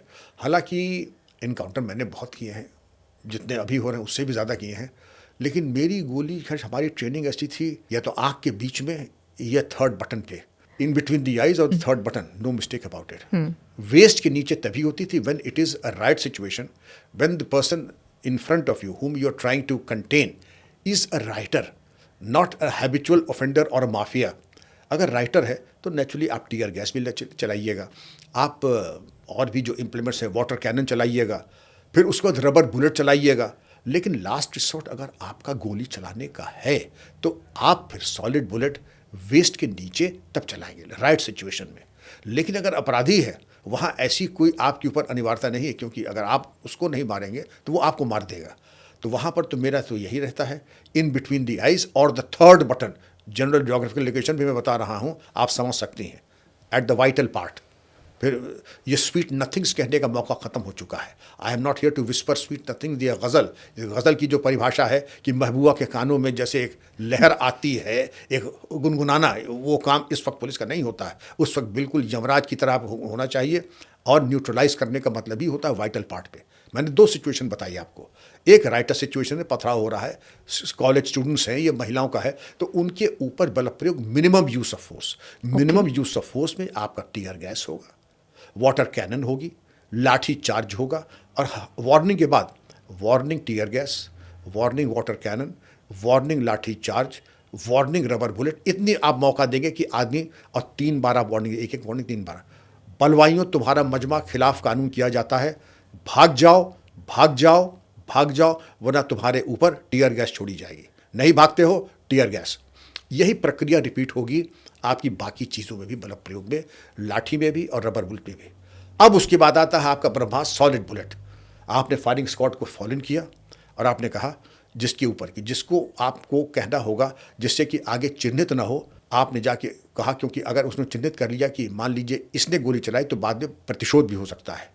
आपने कान में भरा कि एम, और एम करके सामने 4 खाने वाली कमीज, इसके घुटने में एम लेकर के घुटने पे मारो 1 राउंड। आप ये भी बताती हैं किसको मारना है, क्योंकि सबसे ज़्यादा जो बवाल कर रहा है, सबसे ज़्यादा जो डिस्टर्बेंस कर रहा है, उसको आप कहती हैं कि वेस्ट के नीचे या घुटने के नीचे आप गोली मारी, क्योंकि पर्पस उसको मारना नहीं है, पर्पस इसका है निष्क्रिय करना थोड़ी देर के लिए, और उसको अस्पताल भी आप ही ले जाएंगे। अच्छा, अस्पताल भी हम ही ले जाएंगे। उसके लिए हमेशा जब राइट सिचुएशन होती है तो एम्बुलेंस और अस्पताल अलर्ट कर दिए जाते हैं, जिससे कि जो घायल हों, जो इंजर्ड हों। तो आपने सुना होगा कंट्रोल रूम की बड़ा एक अजीब सा, लोग कहते हैं हाँ ये बताइए कि इस वक्त इंजर्डों का क्या हाल चाल है। अच्छा, इंजर्डों को पहुंचा दिया, अब बताइए लेडीज़ों का क्या हुआ।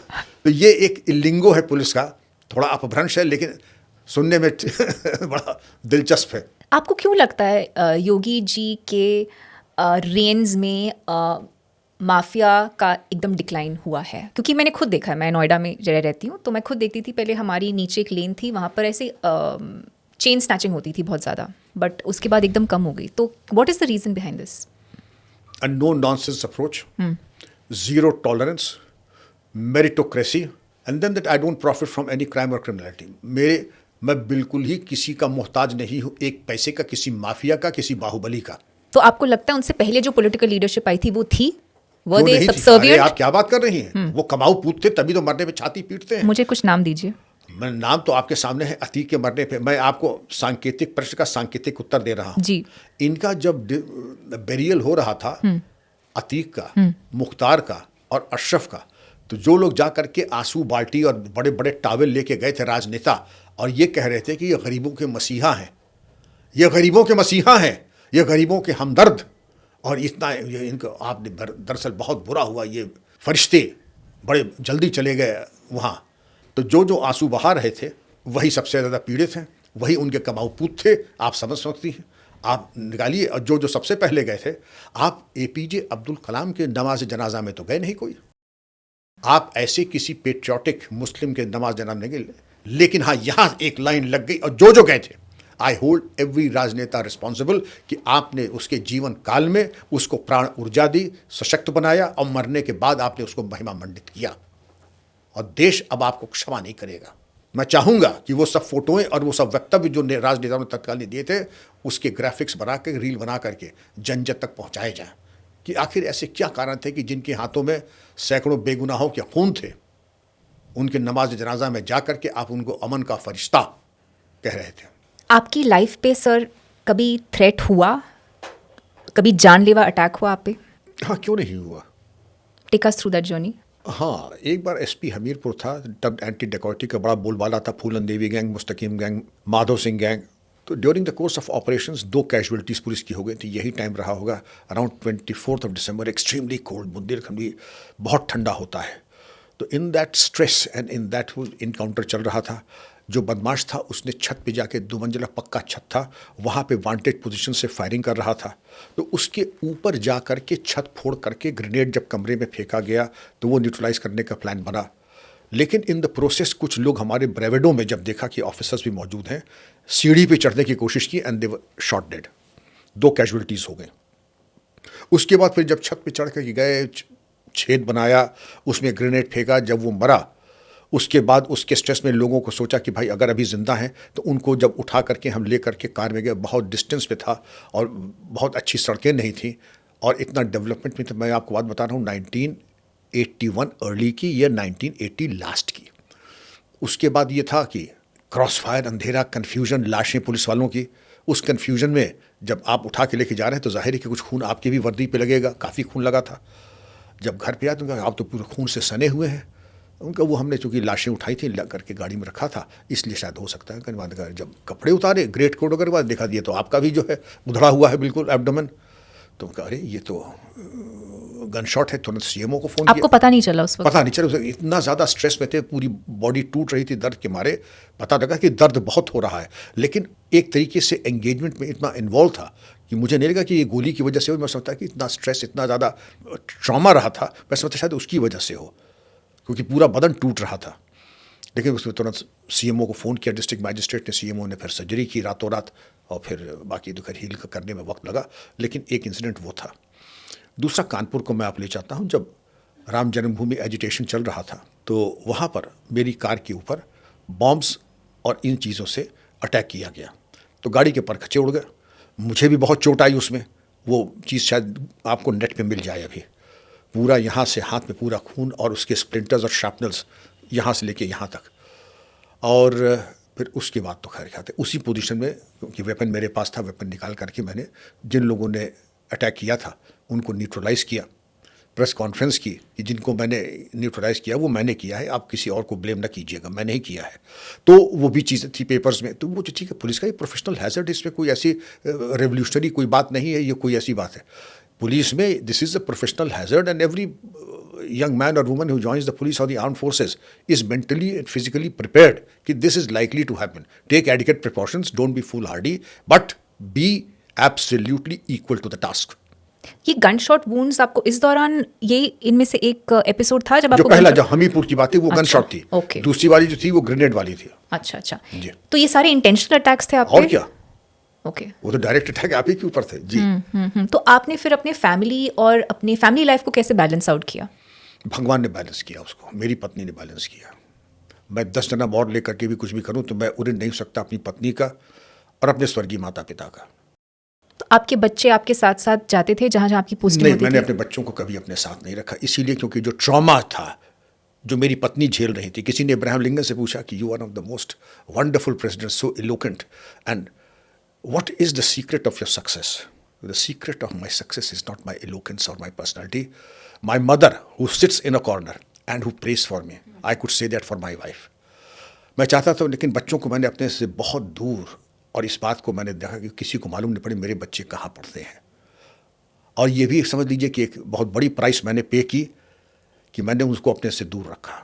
पर ये बात हम मूवीज में देखते हैं कि पुलिस के फैमिली को अटैक हो सकता है, थ्रेट हो सकता है, पर ये एक्चुअलिटी में होता है? एक्चुअलिटी में है, क्योंकि वो था अटैक हो की पूरी संभावना थी। इंटेलिजेंस भी यही थी कि आप जब जरा चला करें तो सोच समझ के चला करें और पूरे प्रिकॉशंस लेकर के, किसी को बता के नहीं एडवांस में। तो सिस्टम यही होता था, आप कार को फुल टैंक रखिए, ड्राइवर से कहिए कि मुझे आगरा जाना है, आप चले जाइए दूसरी दिशा में, और दूसरी जब जाकर जब आप चल दें तब चौराहे पे जाके बताइए कि अब मुझे यहाँ जाना है, वहाँ जाना है। एंड मौके पे आप नहीं बता देंगे कि मुझे यहाँ जाना है तो रूट पे लग जाए और एम्बुश भी लग जाए आपके खिलाफ और आप मार दिए जाएं। एब्सोल्यूट सीक्रेसी, और जिस रास्ते से जाएं उस रास्ते से आए ना। आप डिक्लेयर कर दें कि मैं शाम को 6 बजे चलूँगा, आप निकले या तो 5 बजे या निकले 8 बजे। तो जो डिसेप्शन होता है, चेंज इन द प्लान्स, वो चीज़ें जितनी आप कर सकते हैं तो आपकी सिक्योरिटी के लिए एक बोनस होता है। ये चीज़ें इंश्योर कर लिया कीजिए। ह्यूज कॉस्ट फॉर प्रिवेसी ना? बिल्कुल बिल्कुल, ह्यूज कॉस्ट, एब्सोल्युटली ह्यूज। जी, ओके। यूपी में कहा जाता है sir custodial deaths are the highest, followed by West Bengal and Bihar and other things, और ये रेप्यूटेड नेशनल रिपोर्ट्स की मैं बात कर रही हूँ। ऐसे क्यों है सर? मैं 3 चीज़ें पे आपको बताती हूँ। एक मेरा क्लेम ये है, दूसरा है कि पुलिस अट्रोसिटीज़ सबसे ज़्यादा पाई गई हैं, और तीसरी चीज़ जो थोड़ी प्रॉब्लमैटिक है बट फेक इनकाउंटर्स की बात होती है। कहा जाता है कि स्टेटिस्टिक्स के अनुसार, मीनिंग हर 13 दिन में कोई ना कोई एक एलिमिनेट होता ही है मुलजिम। तो मुझे थोड़ा इसके बारे में बताइए। आपके इन 3 और 3.5 सवाल के लिए मुझे पूरा एक शो अलग से चाहिए होगा, 1 घंटे के लिए। ओके। लेकिन मैं कोशिश करूंगा कि आपकी बात को कुछ मिनटों में ख़त्म कर दूं। जी। आपने ये कहा कि एट्रोसिटीज़ के बारे में सबसे ज़्यादा बदनाम यूपी है, 3rd डिग्री के ऊपर है, कस्टोडियल डेथ्स के ऊपर है। पहले कस्टोडियल डेथ्स की बात कर रहे हैं। Justice A.N. मुल्ला ने आज से 50-60 साल पहले ये एक जजमेंट दिया था, कहा था UP police is the most organized gang of goondas in the world. हालांकि इसकी अपील के बाद ये जजमेंट जो था यह निरस्त कर दिया गया, क्योंकि ये एक तरफा टिप्पणी थी, बिना सुने जज साहब ने टिप्पणी की थी और मुझे घोर आपत्ति इस तरीके की। आपत्ति तो छोड़ दिए, वो अपने आप ही वो ख़त्म हो गया। लेकिन बद अच्छा बदनाम बुरा, पुलिस सामान्य शिष्टाचार के लिए नहीं जानी जाती है। पुलिस जानी ही इसीलिए जाती है कि थोड़ा कड़ा रुख अपनाए, लेकिन कड़ा रुख सभ्यता के साथ, अनुशासन के साथ। एक सभ्य समाज में, एक आज़ाद देश में किसी भी प्रकार के असंयत व्यवहार और पाशविक व्यवहार, इसका कोई स्थान नहीं है। लेकिन जो सामंती अवधारणा है उसके अवशेष आज भी हैं, दुर्भाग्य से। कुछ ऐसे लोग हैं जो समझते हैं कि जब तक, और फिल्मों ने इसमें और लगा दिया, जो कुछ फिल्में मैंने तो देखा नहीं, दबंगम, सिंघम, इस तरह की फिल्में, कि जब तक चुलबुल पांडे नहीं बनोगे तब तक तुम्हारी जो है सब इंस्पेक्टरी या इंस्पेक्टरी या डिप्टी एसपी 3 बटन खोल के इठलाते बल खाते तुम नहीं चलोगे, तब तक बात बनेगी नहीं। उससे कुछ को प्रभावित होकर के, और कुछ हमारे अधिकारियों ने भी कमी नहीं छोड़ी कि हर थाने में, हर पुलिस लाइन में दबंगम सिंघम दिखानी चाहिए, जिससे कि लोगों को प्रेरणा मिले। इसमें कौन सी प्रेरणा है? पाकिस्तान में भी दबंग सिंघम दिखाई गए, वहाँ थानों में ये ज़रूर हो गया कि शराब लोग पीने लगे और मुजरा कराने लगे, ये तो होने लगा वहाँ थानों में। क्या पुलिस के अपने हीरोज़ नहीं हैं? पुलिस में एक से एक हीरो हैं। अरे सुरेंद्र सिंह लौर हैं हमारे, जिनको बाबा जी कहते हैं, RKS राठौर हैं, शैलजाकांत मिश्रा हैं, लेट BK सिंह हैं, जयंत चतुर्वेदी हमारे DG साहब थे, जिया राम साहब थे। क्या पुलिस के जो जीते जागते हमारे हीरोज़ हैं, उनकी बात चुलबुल की ज़रूरत पड़ गई आपको? लेकिन वही है, नथिंग सक्सीड्स लाइक सक्सेस। जो ग्लैमर कोशेंट है वो तो नहीं आ गए इन लोगों में। ये तो देखने में ही लगेंगे कि साहब कहाँ से कहाँ सुबह सुबह इनका मुंह देख लिया। लेकिन थर्ड डिग्री एक वास्तविकता है, लेकिन अब उसके ऊपर जो दिशा निर्देश national Human Rights commission, state human Rights commission, supreme court का हर थाने में CCTV का लगना, और इसके अलावा जो चेक्स एंड बैलेंसेज हैं, आज की तारीख में सोशल मीडिया के ज़माने में थर्ड डिग्री उतना आसान नहीं जितना कि 25 साल पहले था। और मैं सही कह रहा हूँ, मैं आपसे झूठ नहीं कहूँगा। थर्ड डिग्री में ऐसा नहीं कि मैंने देखा नहीं है, अगर मैंने देखा है तो आप समझते हैं मैं भी उतना ही दोषी हूँ जितना अगर मेरे सामने हो रहा और मैंने हस्तक्षेप नहीं किया। क्या थर्ड डिग्री सर तभी आपने देखा था 25 साल पहले, या आप जानते होंगे उसके बारे में? हाँ, जैसे कि इन्वेस्टिगेशन था मेरा पहला, थाना मुट्ठीगंज, ज़िला इलाहाबाद, आज का Prayagraj. RK Singh inspector, Vikram Singh was ASP inter training की एक आपकी इन्वेस्टिगेशन होनी है 25 आर्म्स एक्ट की। तो एक लड़का आता है, ज़मीन पे बैठा है, जैसे बगल में बैठे हैं ये, तो उसके बाद लिखिए केस डायरी, तो मैंने लिखने लगा क्योंकि वही नया था। मौका मुआयना, नक्शा नजरी, नकल चिक, नकल रपट, खाना तलाशी में कोई माल दस्तयाब नहीं हुआ, यानी कि मैंने इनकी तलाशी ली और इनके पास से कोई घड़ी, अंगूठी, बटुआ, पैसा कुछ नहीं मिला। गिरफ्तारी के गम से खाना खाने से इनकार कर रहा है, गिरफ्तारी के गम से खाना खाने का। तो मैं तो फिजूली नया था, 6 महीने की मेरी सर्विस, तो मैं लिखता गया। हंगामाए गिरफ्तारी में मुनासिब चोट पहुंचा के गिरफ्तार किया गया। भाई अभी तो ना कोई हंगामा हुआ ना कोई गिरफ्तार, हुजूर वो अब होगी ना, पहले आप केस डायरी तो लिखिए उनका। लेकिन उसको लिख लिया। अब उन्होंने एक लठ दिया हमें, अब इनकी ज़रा सेवा कीजिए अच्छी तरीके से, पूछे कहाँ इन्होंने कट्टे खरीदे थे, कहाँ से लाए थे। उनका मैं तो नहीं करूँगा, मैं तो भाई I have never done this, I can't do it. उनका तो मैं आपकी शिकायत कर दूंगा कि साहब आपने तो ट्रेनिंग से मना कर दिया। मैं कहते ट्रेनिंग से मना कर दिया आपने ट्रेनिंग थोड़ा समझाइए सर। ट्रेनिंग आप ASP इंटर ट्रेनिंग, और मैं आपको ट्रेन कर रहा हूँ, you are refusing to take training. आप लाठी नहीं मारेंगे? वो लाठी की मारने की ट्रेनिंग? हाँ। अच्छा। नहीं, मैं तो नहीं मारूंगा, टेक इट बट मैं नहीं मारूंगा। खैर उन्होंने कहा तो ठीक है, तो पहले देखिए कैसे लाठी मारी जाती है। और उनका एक बैठे जो एक्यूज था, उसको जैसे आप देखेंगे जो कूटना शुरू किया, और कूट करके बता कहाँ है कट्टा। तो उसने खैर बताया कट्टा कहाँ है, उनका खरीदा कहाँ से था, कितने में खरीदा था, क्यों खरीदा था। खैर वो बहुत लंबी कहानी हो जाएगी। उसको उन्होंने खैर कट्टा बराबर किया, सब किया, वो करवाया। लेकिन जो थर्ड डिग्री की मिसाल मैं आपको बता रहा हूँ, it was a part of the sub culture, अब नहीं है, that was the part of the police सब कल्चर। अब उन्होंने कहा हंगामाए गिरफ्तारी में मुनासिब चोट, मुनासिब जो है ना, during the course of the arrest the accused try to attack me and in self defence I also beat him up. आप समझिए किस तरीके से उसको पेंट करके दिखाया कि वो सेल्फ डिफेंस में आपने उसको 25 लाठी मार करके, और ये मान लीजिए चलिए कि फिर वो आदमी अपने पैर पर आसानी से जा नहीं पाया हवालात में, he had to be taken and made to lie down. तो ये चीज़ें थी सब कल्चर में हुआ करती थी, अब नहीं है, हैपफुली अब नहीं है। And I can see it as a nightmare even today. क्योंकि हम लोग देखिए बहुत ही कल्चर्ड बैकग्राउंड के लोग थे, और ये सब अगर मालूम होता कि ये सब करना होता तो I would have had second thoughts अब ऑल्सो। हमने आपसे बताया ना कि हमारे घर में अगर पेट पप है, हम उसको भी थप्पड़ नहीं मार सकते हैं, पेट अगर होगा उसको भी नहीं। What to talk of slapping और बैशिंग अप ह्यूमन बीइंग, वो नहीं पॉसिबल है। तो ये सब चीज़ें सब। कस्टोडियल डेथ की बात करें, अक्सर ही आपने देखा होगा in the case of torture, जो इस तरीके के अनकल्चर्ड इनडिसिप्लिन पुलिस ऑफिसर्स होते हैं, वाइटल पार्ट्स पे लग जाती है चोट और वो मर जाते हैं, फिर उसको कवर अप करते हैं एक्सीडेंटल डेथ में या एबंडन डेड बॉडी की तरफ फेंकवा देते हैं। लेकिन वो सब चीज़ें अब छुपने वाली नहीं है, उन पे केसेस रजिस्टर होते हैं और वो वर्कआउट हो जाते हैं। तो श्लोका जी, लेकिन आप देखें जो कस्टोडियल डेथ की आप बात करें, केवल पुलिस में ही नहीं है। एक भी कस्टोडियल डेथ अगर है उसमें प्रोविजन है मैजिस्ट्रियल इंक्वायरी का। उसके पीछे मैजिस्ट्रियल इंक्वायरी में ये देखा जाता है कि कैसे इसकी डेथ हुई, कॉज ऑफ डेथ क्या है, पोस्टमार्टम रिपोर्ट देखी जाती है। Then it is subjected to judicial scrutiny also.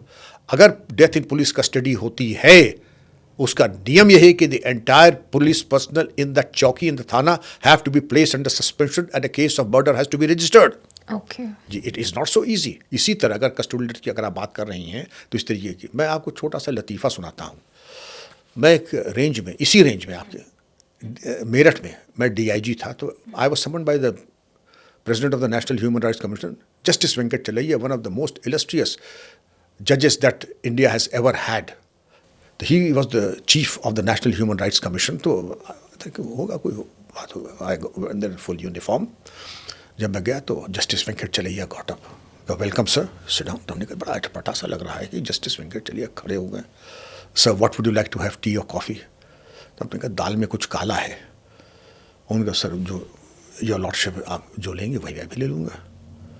उनका नहीं सर, वो और उसके साथ क्या लेंगे, जैसे आपने पूछा था। मैं कहा सर जो आप लेंगे वही मैं। कहा आप ये नहीं जानना चाहेंगे मिस्टर विक्रम सिंह कि मैं आपकी इतनी खातिर क्यों कर रहा हूँ? कहा नहीं सर मैं समझ नहीं पाया, हो सकता है कोई अच्छा काम किया हो इसलिए सर इतने मेहरबान हैं। उनका दरअसल आप अगर ना हो तो ह्यूमन राइट्स कमीशन में ताला लग जाए। यू कॉन्ट्रीब्यूट टू, वही आपने जो कहा था, contribute to more than 50% of the workload of the National Human Rights Commission. You generate work and jobs for us, and I really like to understand that the person behind this generation of work for the National Human Rights Commission. I would like to meet that person and understand what is so unique about his and his working style. हमारे पैर के नीचे तो ज़मीन खसक गई। This is no ordinary person. This is somebody who really matters in the scheme of things in India. अब उनकी मुझसे बात, but I took a few seconds just to get back to my senses. उनका milord, I'm so grateful for your valuable time. But let me tell you one thing. We are accountable to the National Human Rights Commission, to the Constitution of India, but more than that, we are accountable to my own conscience and to the sacred memory of my parents. आप ये भूल जाइए कि हम कोई illegal या immoral काम करेंगे, हम देखेंगे भी नहीं उस तरफ। लेकिन आप जरूर करें कि we have inherited a British legacy of being a feudal police force, and we are suffering the consequences of that. Let us see how we can. तब उन्होंने कहा हाँ यस बहुत अच्छी बात है। फिर उन्होंने कहा कि हम लोग वर्कशॉप करेंगे। उन्होंने वर्कशॉप किए, मेरठ आए, उन्होंने हम लोगों को दिशा निर्देश दिए, फिर हमारे ऑफिसर्स को दिल्ली बुलाया, फिर इंटरेक्शन हुआ। तो ये सब तमाम बातें आपका कहना बिल्कुल सही है, लेकिन पहली चीज़ ये है श्लोका जी की स्टैटिस्टिक्स को पहले एनालाइज कर लीजिए, पर लैक पॉपुलेशन में डालिए। पर लैक पॉपुलेशन में जब आप डालिएगा तो, लेकिन एक भी कस्टोडियल डेथ हो वो अक्षम्य है, अनपार्डनेबल है। एक भी बीटिंग अप अगर हो, आपने मुझे नहीं लगता कि आपने कभी किसी को थप्पड़ भी मारा होगा, और अगर मारा होगा तो सारी ज़िंदगी उसकी मेमोरी आपको टॉर्मेंट करेगी, आप ज़िंदगी उसको याद करिएगा। और जो सर दूसरे एंड में है, जो रिसिपिएंट है इन बीटिंग्स का, उनकी फैमिली क्या एक्शन ले सकती है जिससे? वो बहुत कुछ ले सकती है, मुकदमा लिखा सकती है, फिर आह्वान होगा। इसको चुपचाप, आज़ाद मुल्क के आज़ाद बाशिंदे हैं आप, आपके संवैधानिक अधिकार हैं। आप अगर थाने लाए जाते हैं, आपको अधिकार है जानने का आप क्यों लाए गए हैं, किस धारा के अंतर्गत। CCTV के अंतर्गत ही आमना सामना होना चाहिए, CCTV के अंतर्गत ही सारी पूछताछ होनी चाहिए। किसी तरह का कोई रिश्वत या पैसा देने की ज़रूरत नहीं है। और अगर आप समझते हैं मानवाधिकार का उल्लंघन हो रहा है, तुरंत 112 national Human Rights commission, state human Rights commission और मुख्यमंत्री पोर्टल पे @योगी आदित्यनाथ ऑफिस, यहाँ पर तुरंत आप एक मैसेज ट्विटर से कर दीजिए, सोशल मीडिया का इस्तेमाल कीजिए। फेक एनकाउंटर्स भी एक ऐसी चीज़ है, लोग समझते हैं कि हर चीज़ फेक होती है, लेकिन जो पुलिस वाले शहीद हुए हैं और इस वर्ष में बताया जाता है कि 20 पुलिसकर्मी शहीद हुए, क्या वो फेक एनकाउंटर्स में तो शहीद नहीं होना चाहिए था? दूसरी चीज़ ये है कि एनकाउंटर्स जब होते हैं तो उसकी जो पहले IPC की धारा थी, धारा 96 से 106, राइट ऑफ प्राइवेट डिफेंस की, अपनी या किसी और की जान माल की हिफाजत में मिनिमम यूज़ ऑफ फोर्स अगर हम करते हैं और उस यूज़ ऑफ फोर्स में अगर किसी की जान जाती है या घायल होता है तो उसको एनकाउंटर कहते हैं। लोग कहते हैं एनकाउंटर कर दिया, एनकाउंटर किया नहीं जाता है। मैं यहाँ बैठा हूँ श्लोका जी, और आपके असिस्टेंट आके मेरे ऊपर कातिलाना हमला करें तो मेरा ये अधिकार है कानूनी कि मैं अपनी और आपकी हिफाजत मिनिमम फोर्स को यूज़ कर सकता है। और उसके बाद केस डायरी कि हंगामाए गिरफ्तारी में मुनासिब चोट। अब वो मुनासिब चोट हो सकती है कि थप्पड़ का जवाब मैंने थप्पड़ से दिया, या थप्पड़ का जवाब मैंने उनका गला दबा दिया, या मेरे पास अगर पिस्तौल है तो मैं पिस्तौल निकाल करके उनके घुटने के नीचे गोली मार दी। ये सब मुनासिब में ही आएगा। डिपेंड करता है कि जो सीन है कि मिनिमम में क्या चीज़ शामिल हो जाएगी, क्योंकि जब इसकी स्क्रूटनी होगी, जब इन्वेस्टिगेशन होगा, जब कोर्ट में जाएगा कि व्हाट वाज मिनिमम। ये नहीं है कि आपके असिस्टेंट ने मुझे थप्पड़ मारा और मैंने उसको गोली मार दी, वो डिसप्रपोर्शनेट यूज ऑफ फोर्स होगा। तो फर्जी इनकाउंटर जिसको हम कहते हैं, हर इनकाउंटर के बाद मैजिस्ट्रियल इंक्वायरी होती है। जो पीड़ित परिवार है, तथाकथित पीड़ित परिवार या संबंधित परिवार, उसका ये अधिकार है कि अगर उसको शक है कि अनाधिकार चेष्टा की है पुलिस ने, या पुलिस ने ऐसा कोई काम किया जो नाजायज़ है, तो उनके खिलाफ हत्या का मुकदमा लिखा सकती है। और वो उस मुकदमे की विवेचना किसी और थाने से होगी, उस थाने से नहीं होगी, पेरेंट थाने से।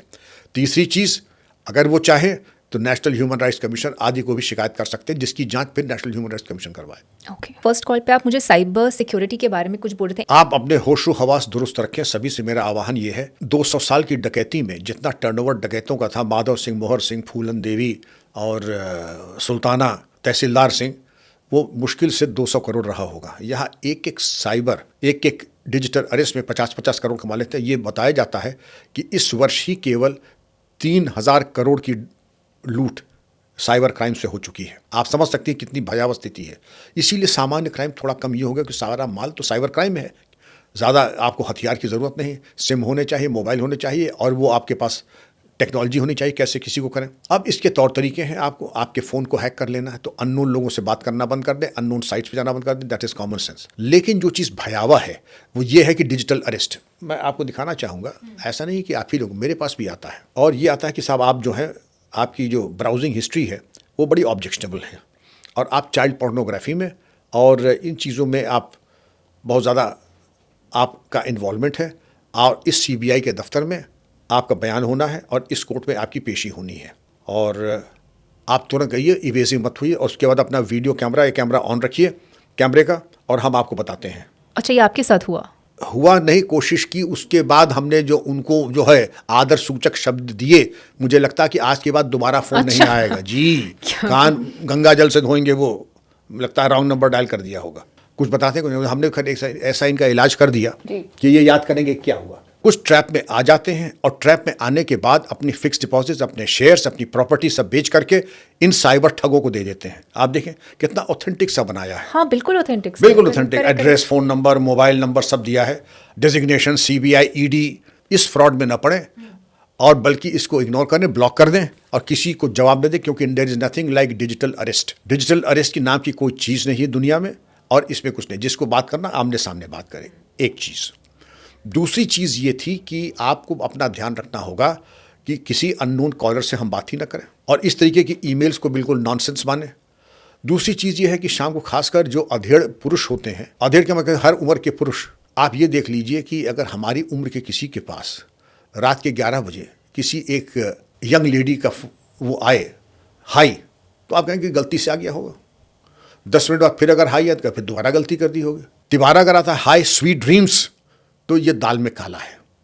ब्लॉक कर दीजिए तुरंत ऐसी चीज़ों पे, उन चीज़ों पे, क्योंकि ये दिखाई पड़ रहा है कि लगता है कि कोई हॉलीवुड की कोई जो हीरोइन है वो आपको है।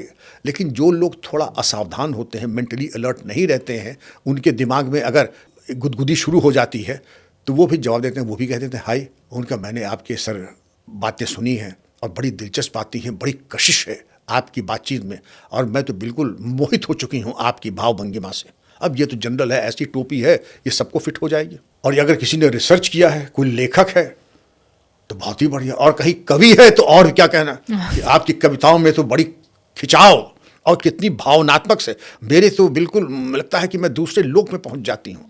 और उसके बाद अच्छा सर मैं आपके दर्शन करना चाहती हूँ, और वो तो खैर सावन के अंधे को सब हरा हरा दिखता है, वो साहब तो बिल्कुल, उन्होंने तुरंत वीडियो कैमरा ऑन किया, जाए वीडियो ऑन कैम किया, लड़की ने थोड़ा एक ऐसी अश्लील फ़ोटो खींची, बस कॉल काट दिया। लेकिन इतना ज़रूर हो गया कि एक अश्लील फ़ोटो उनकी और इनकी सामने सामने आ गए। अब वो चाहे मॉर्फ कर दे या जो भी कर दे, लेकिन एक कनेक्शन हो गया। 15 मिनट बाद एक मुच्छड़, अभय राज सिंह राठौर, मैं इंस्पेक्टर लोधी रोड बोल रहा हूँ, और आपने बड़ी अश्लील, आपके खिलाफ FIR हो रही है। उनका भाई मैंने तो कुछ किया नहीं। आपने किया कैसे नहीं, आप तो कमीज़ के 4 बटन खोल के बैठे हुए थे। और आप लड़की से अश्लील बातें करते, आपको शर्म नहीं आती है? जान न पहचान बड़ी भी सलाम।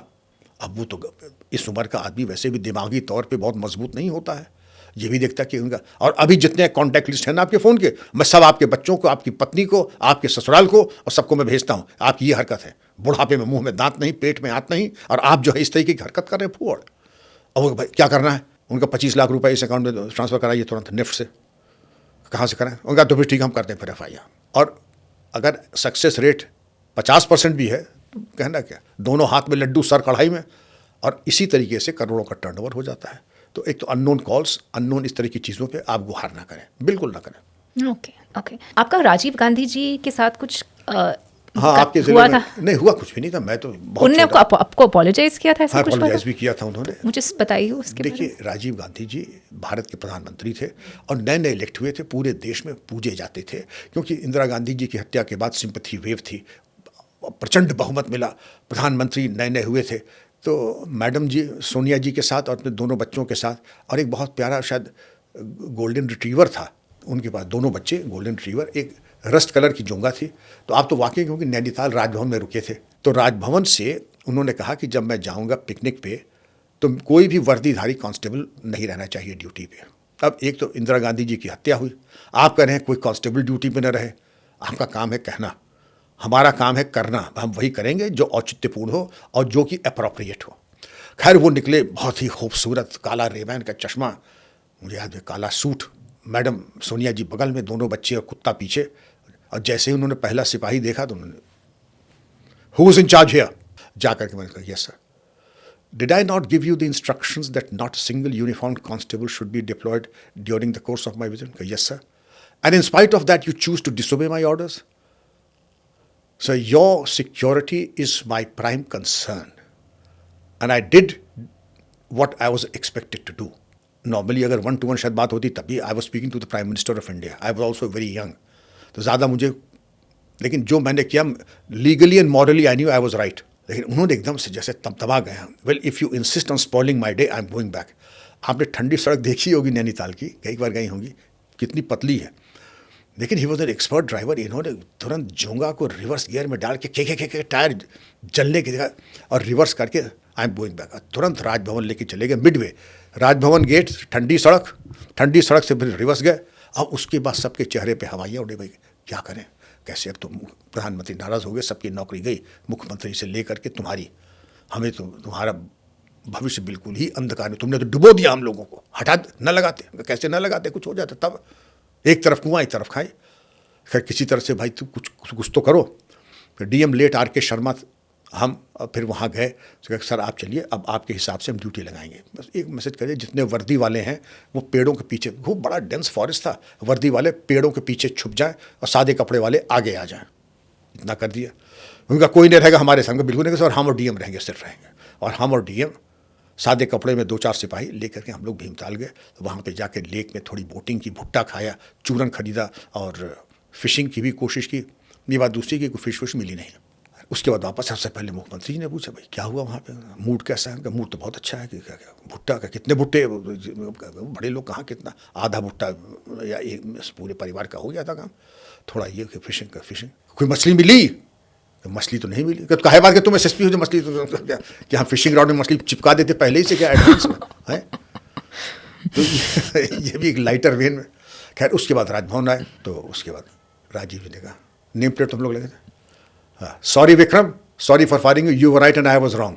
तो उसके बाद तो सब लोग, अरे विक्रम तुम्हारा हाथ छू लें, प्रधानमंत्री तुमसे सॉरी कह रहे हैं। प्रधानमंत्री, हमने कहा तब जब सर नवग्रह दिखाई पड़ रहे थे तब तो कह रहे थे विक्रम तुमने डुबो दिया। Super sir. दूसरा आपने पॉइंट बोला था, ये मैं एक्चुअली काफ़ी नोटिस करती हूँ, क्योंकि मैं आपको बता रही थी मैं भी डिफेंस बैकग्राउंड से आती हूँ। Defence personnels are not allowed to have public profiles on social media. Uniform की तो आप छोड़ ही दीजिए, आप नहीं बोल सकते कि हम एयरफोर्स, नेवी, आर्मी में हैं, बट ब्यूरोक्रेसी में ऐसा होता है, चाहे वो ISO लिखता भी है, so and so IAS, so and so IPS, so and so IFS। ऐसा क्यों है सर कि गवर्नमेंट बोलती है अब डिफेंस पर्सनल्स को आप पब्लिक अकाउंट्स नहीं रख सकते हो, you know, owning up to the fact कि आप you're a government servant, but आप उनको इजाज़त दे रहे हैं, ब्यूरोक्रेसी इजाज़त नहीं दे रहे हैं, इस पर प्रतिबंध है। गवर्नमेंट की सोशल मीडिया पॉलिसी ये कहती है कि आप सोशल मीडिया पे नहीं जा सकते हैं जब तक कि गवर्नमेंट आपको परमिट न करे, गवर्नमेंट स्पेसिफिकली आपको टास्क न करे। इस चीज़ पे आप बोल सकते हैं संभल के दंगे के ऊपर कि जो क्रिमिनलिटी हुई है, जो दंगा हुआ है, ओनली दैट मच ओनली। ये नहीं कहते कि आज मेरे यहाँ मुर्ग मुसल्लम बना है और आज मैंने जो है पिकनिक की, पिकनिक में हाँ। पूरी ये दिस इज ऑल। या मेरी पोस्टिंग हुई आज यहाँ पर, आज मेरी पोस्टिंग हुई तो लोग रो रहे थे और मैं भर करके जो है मुझे भावभीनी श्रद्धांजलि, भावभीनी विदाई दी गई। ये सब चीज़ आप नहीं कर सकते। अच्छा, ब्यूरोक्रेसी के दो, एक तो anonymity, you should not be speaking about your, मैं अगर यहाँ ना होता तो पता नहीं क्या हो जाता, और this is the best thing that could have happened to this district और this state was that I am here. Correct. It is an extremely bad taste and against the norms of government servant conduct rules. Number 2, self-effacing. अगर आपने कुछ किया है तो हर जगह defence हो या क्या, हमारे यहाँ everything has been done by the wonderful team here. That is about all. Not I. Even if I have done it. A gentleman would be that this has been performed by the wonderful and the youthful officers here. Sir, last पे मैं आपसे ये पूछना चाहूँगी कि काफ़ी youth YouTube में है, तो यूथ पुलिसिंग में और नेशनल सिक्योरिटी में कैसे कंट्रीब्यूट कर सकता है? पहले तो यूथ अपने अंदर जो स्टील था उस स्टील के अंदर को ले आए, बैकबोन ले आए, अपने नॉर्म्स को दुरुस्त करें। Life is much beyond Archies, gallery and girlfriends and dating apps. हाँ, dating apps and dating and frivolous activities. Digital dementia से अपने को दूर करें, अपने अंदर का स्टील ले आए। And the most glorious and the honourable profession in the world is the uniformed force, whether it's the army, air force और नेवी, और वेदर इट्स द पैरामिलिट्री और the police. Be equal to the task and we will be doing a favour. आप अपने ऊपर कृपा करेंगे, अपने परिवार और कुल और वंश की सेवा करेंगे अगर आप किसी वर्दीधारी प्रोफेशन को आप ज्वाइन करते हैं तो। और मैं समझता हूं कि भारत के प्रत्येक बच्चे को, बच्ची को एक बार इसका प्रयास करना चाहिए। मैं आरुषि मर्डर केस को लेकर के HBO वाले आए थे और मेरा इंटरव्यू कर रहे थे। जब इंटरव्यू हो गया तो उन्होंने पूछा, शायद आज भी होगा, आपने तो इतनी बैटरिंग आपने ली है, दोबारा आप और आपके परिवार में तो कोई पुलिस में जाएगा नहीं। इनका ध्यान से सुनिए मेरी बात। परमात्मा से मेरी यही प्रार्थना है कि अगर पुनर्जन्म होता है तो मुझे वर्दीधारी बनाए, पुलिस अफसर बनाए और यूपी काडर दे जिससे मैं दोबारा मुझे सेवा। ये इकलौती एक प्रोफेशन है वर्दीधारी की जहां तपस्या करने की तनख्वाह मिलती है। Super super, thank you so much sir. Doctor Vikram Singh, बहुत मज़ा आया। आप एक फैंटास्टिक ऑफिसर तो हैं ही हैं, but you are fantastic orator. Thank you very much. Thank you Shloka ji, god bless you. बहुत मज़ा आया मुझे लगा ही नहीं कि 1-2 मिनट में हमारा इंटरेक्शन पूरा हो गया। तो बहुत आशीर्वाद के साथ, आप तो मेरी बेटी की तरह हैं। भगवान सारी खुशियाँ दे, यशस्विनी भव, और लोगों को प्रेरणा दीजिए, बच्चों को प्रेरित कीजिए। बहुत बहुत आशीर्वाद। Thank you. Thank you. In case you'd like to be a part of our online and in-person yoga, diet and spiritual programs, you can join our WhatsApp group below where we post all our upcoming programs and give free tips on health, diet and lifestyle.